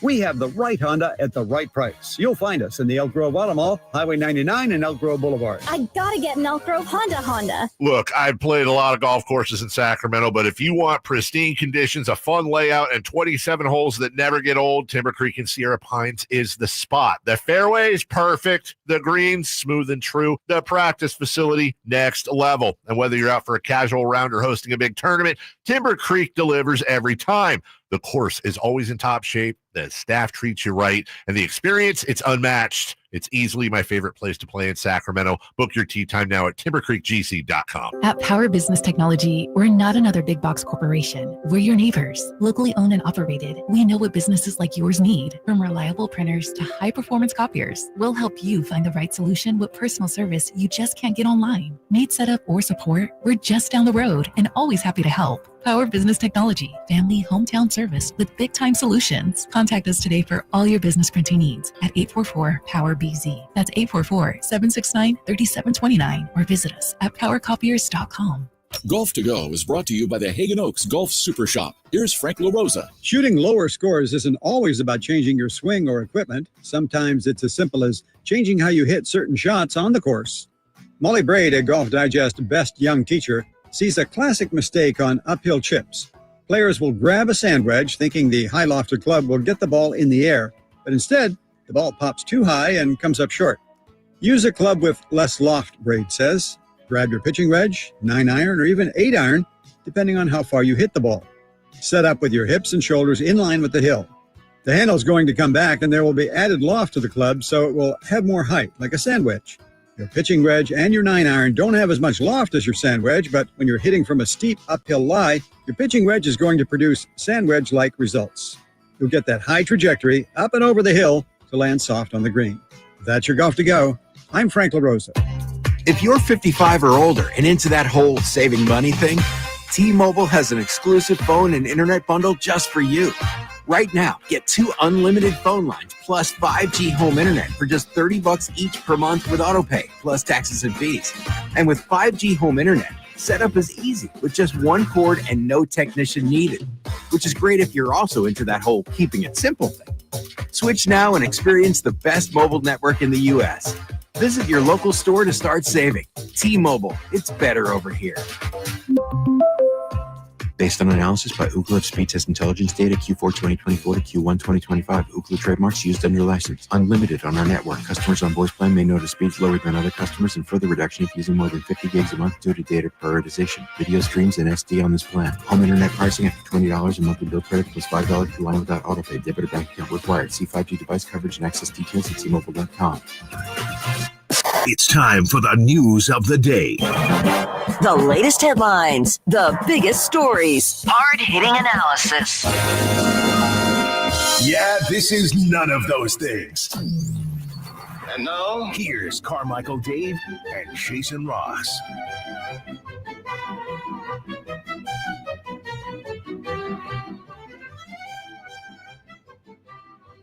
They're friends. Just friends. Yep. Huh? Uh-huh. Oh, there we go. Yeah. What's up, Alan? Not too much. Yeah. How you doing? We're almost there. Almost there to what? The end of the week? The end of the week. To Friday? That's right. Weekend? That's right. Yeah. All good on your end? All good. Yeah? All good, yes. The no round table today. Oh. Guys are running around. And what are they doing today? I don't know. When they say running around. Well, it's not happening. Okay. It's not happening. Right? They're still there. 2 of them. 2 of them are still there. And, I just got to say something to the Kings community that may be on social media. We're a strong community, right? We're a strong fan base, and you're not the Lakers or the Warriors or the Celtics. You got to stick together. I saw some clips from the game yesterday that were being circulated through some of the bigger names in Kings Twitter, and there are only 2 people that could have recorded those clips. Okay. And that's Brendan Nunez and Chris Watkins. So just tag them. Hell of a model American. Just tag them. They were there. We know you pulled their video. Yeah. Just tag them. Right. We got to be better than that. That's Laker type of stuff. Show them the respect. Just show them that's Knicks type of stuff. They've been working. They're working their tails off, and now you're getting your Elon bucks, and you couldn't even tag them. I mean, it's kind of messed up. Yeah. I was very upset. Play the game the right way. That's right. Yeah. It's very simple. Yeah. Very simple. And when if it's you or the proverbial you, I'm saying, if you've had the video, then the people will tag you. Exactly. And that's the thing. I know specifically this person that I'm talking about. If somebody did it to them, they'd be ticked off. Really? Yeah. Okay. They'd be ticked off. That's all I got. What's coming up today? What's coming up today? We are really analyzing Sean Cunningham's sit down with Scott Perry. There's a lot of good stuff in there. I know a lot of people, it's 23 minutes, microwave society. Unless you're in a car for that long, you might not get to all of it, but we are breaking a lot of it down. And he talks about Malik Monk. A lot of the questions that we've had get answered. I wrote a piece that I dropped today as far as the rumors and everything that I heard in Vegas and have heard since. So we'll discuss that as well. So it's going to be a a nice breakdown of, what everybody is thinking as the Summer League is starting to come to a close. Yeah. And we're going to get to the Juwan Jennings conversation as well. And I saw Bussin' with the Boys, friend, there's a inside joke with my friendship with Will Compton because for Super Bowl, I just kind of rolled up on him and made him give me his number. But Bustin' with the Boys, we're having a conversation. Who's better, Cam Newton or Jalen Hurts? I think that's just a crazy question. Crazy question. It's not close. And your answer is? Cam Newton. Yeah. Superman, MVP. Man. MVP. Yeah. He is one of the only guys going to a Super Bowl kind of ruined his narrative. Yeah. Is Jalen Hurts a top 10 QB though? Right now, yeah. Yes. Okay. Right now, yes. But Cam Newton was another type. I mean, go during one of the breaks, go Google Ted Ginn drops and look at how killed his career. How many passing yards Cam Newton had and how many he would have had if Ted Ginn could actually catch a football. What would your answer be if Jalen Hurts took a selfie with you? Well, probably Jalen Hurts because I wouldn't have looked like a Boy Scout. Yeah. But it still would have been Cam. I thought it was the hat. The hat made him look taller. The hat. It was the hat. The angle. It was awful. It was angle. It's all about angle. Well, I went part 2. I don't know if you saw that with Josiah Johnson of the Gilbert Arenas podcast. I saw it. Couldn't quite hear it. Yeah. We that was, to be fair, all just to be transparent, he was our first person. So we did some testing with the mic, saw him and thought we got to go now. Yeah. If we're releasing some more content with Kings fans and we tried to fix it, but it was a one-time thing and we had to get it's good enough. He's a cool Chris dude, isn't he? It's still doing well on social media. Chris. Yeah. Chris. Yeah, he's a cool dude. He's just 6'7". Yeah. So that's got to power through. Work the angles. I heard you say it when you came back, first day back. That was a tough group to be around. The advertise, not only men, women, everyone. Yeah, everyone. You just got to wear it. You got to wear it. I was playing blackjack one of the days, and the dealers usually have the view of right. I could just tell the dealer was looking right past me. So I'm like, all right, who's walking by? And I look, and it was a large woman in a lot of ways, very tall, but also a bigger woman. Right. And he just said, man, it's a lot of fabric. Because she had it was like a one piece, whatever she was wearing. Yeah. I was like, man, it's a lot of fabric. I mean, it is. It was crazy. Yeah. It was crazy. But, that's why we're here. And our voices, are going to power us through. Yes, they are. That's right. You ready for a little celebrity birthdays? Yeah, I was awful yesterday. So Chris was on fire. Yeah. Well, it is time for celebrity birthdays. Birthdays are meant to be spent with family and friends, and nothing brings family and friends together better than crumble cookies. Crumble cookies sounds good right now. I'm still working off Vegas, so maybe next week. First off, shout out, happy birthday to my lovely wife. It's her birthday. Wow. I'm not saying her age. No. The innocent. Well, we know 29. it's 21. Yeah. Or 21. Excuse me. Sorry. Are you gonna cook or you go out? Today tonight, yes. We will be cooking. Okay. I will be cooking. Yeah. Probably. We. But we're also, I have vacation next week. We're scrambling. Yeah. See, you're doing it right because I've suffered from, and this is hey, it is what it is, but you can't celebrate. Sometimes there's been a concert the week before. Yeah. You do the concert, you spend your hard-earned money. Yeah. Then it's her birthday, her actual birthday. That was the birthday. Right. No, that was a rollover, Yeah. and then you got to pay again. So after is perfect. Yeah. Jason. It's always covered there. So the concert was a couple days ago, and your wife's birthday is Ellen? Well, I'm just saying in general. It sounded like happen. Oh, it didn't. Well, it did happen to me. I was going to say, not it did sound like for me. but not recently. Not recently. But we do her birthday and maybe stuff after. Yeah. I'm not doing before. Right. Wait, are you like the type of person though? Like, oh, it's my birthday. It's my birthday week. It's all about me this week because it's my birthday. I strike week. you as that type of person? Yes. There are people, I do know people like, it's my birthday month. I'm like, month? What? Yeah. I'll find excuses. Yeah. But it's not, I don't need stuff from her. It's just, you have to have stuff. I'm grabbing bevies with old Frankie. It's my birthday. There you go. You know, my favorite thing about my birthday, honestly, is the people that reach out. Like a lot of times, just people call or text. Right. It's like that's my favorite part. There you go. And my wife, that's her favorite part. She'll be on the phone a lot. Today. Yeah, I'm ready for as that. she should. Yeah, absolutely. All right, let's start with movies. And there's only 2. Okay. And I'm gonna, I think, help. I don't know. Okay. These movies were released on the same day, July 17th, in the same year. So they're both the same year. I don't know if that'll help you guys, but the movies are Ant-Man and Trainwreck. They were both released in the same year on this date. Ant-Man, I don't know. I like Trainwreck. I don't know if I've seen it again. The theater, I enjoyed it. 2017. 2011. Wow.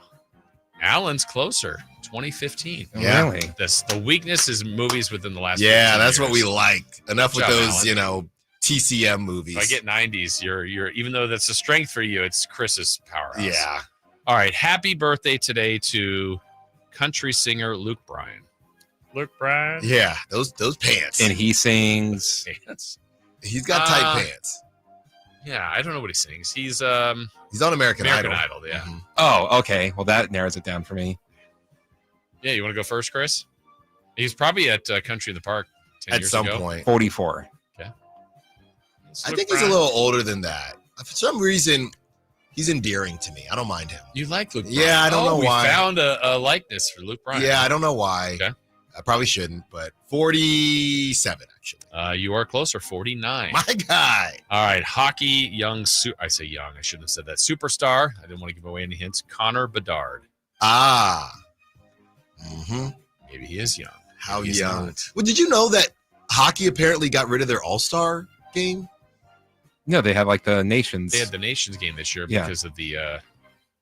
Well, no, that wasn't because of the Olympics, but No, yeah. For instead of the All-Star game, they had the Nations games. Yeah. That's kind of weird, though. Yeah, but it was really good. No, it was, but yeah. Yeah. Anyway. So yes, we did know. I guess 21. 20. We have a correct answer. It goes to Christopher Laud, resident hockey guy. 20. David. How about that Hasselhoff. hockey? Ah, Baywatch. Yeah. Knight Rider. Ah. Burger. Better get I don't know. Famous Germans, David Hasselhoff and Dennis Schroeder. 64. 68. Chris is closer, 73 Oh. for the Hoff. Happy birthday to Berger, to OG Anunoby. Okay. All right. All right. Uh-huh. He's the OG. I think it's 2. He's not 2. I'm going to go with probably be... I'm going to say 28. 30. We have a correct answer. Okay, I know it's me. You know it's you? Yes. And it goes to Alan. Come on, I'm back, baby. He is back and ready to go. Got you loaded for your show. That's right. Hope you have a great show and a big show and an awesome show. It is going to be that, Is Jason. the round table tomorrow, by the way, then? No, they're coming back tomorrow. Yeah, they're coming back tomorrow. We also have They're going to miss the championship? Yeah, we also have at the bottom of the hour Maxim Reno, his interview during the game. A lot of people were gushing over that, so we have that for you.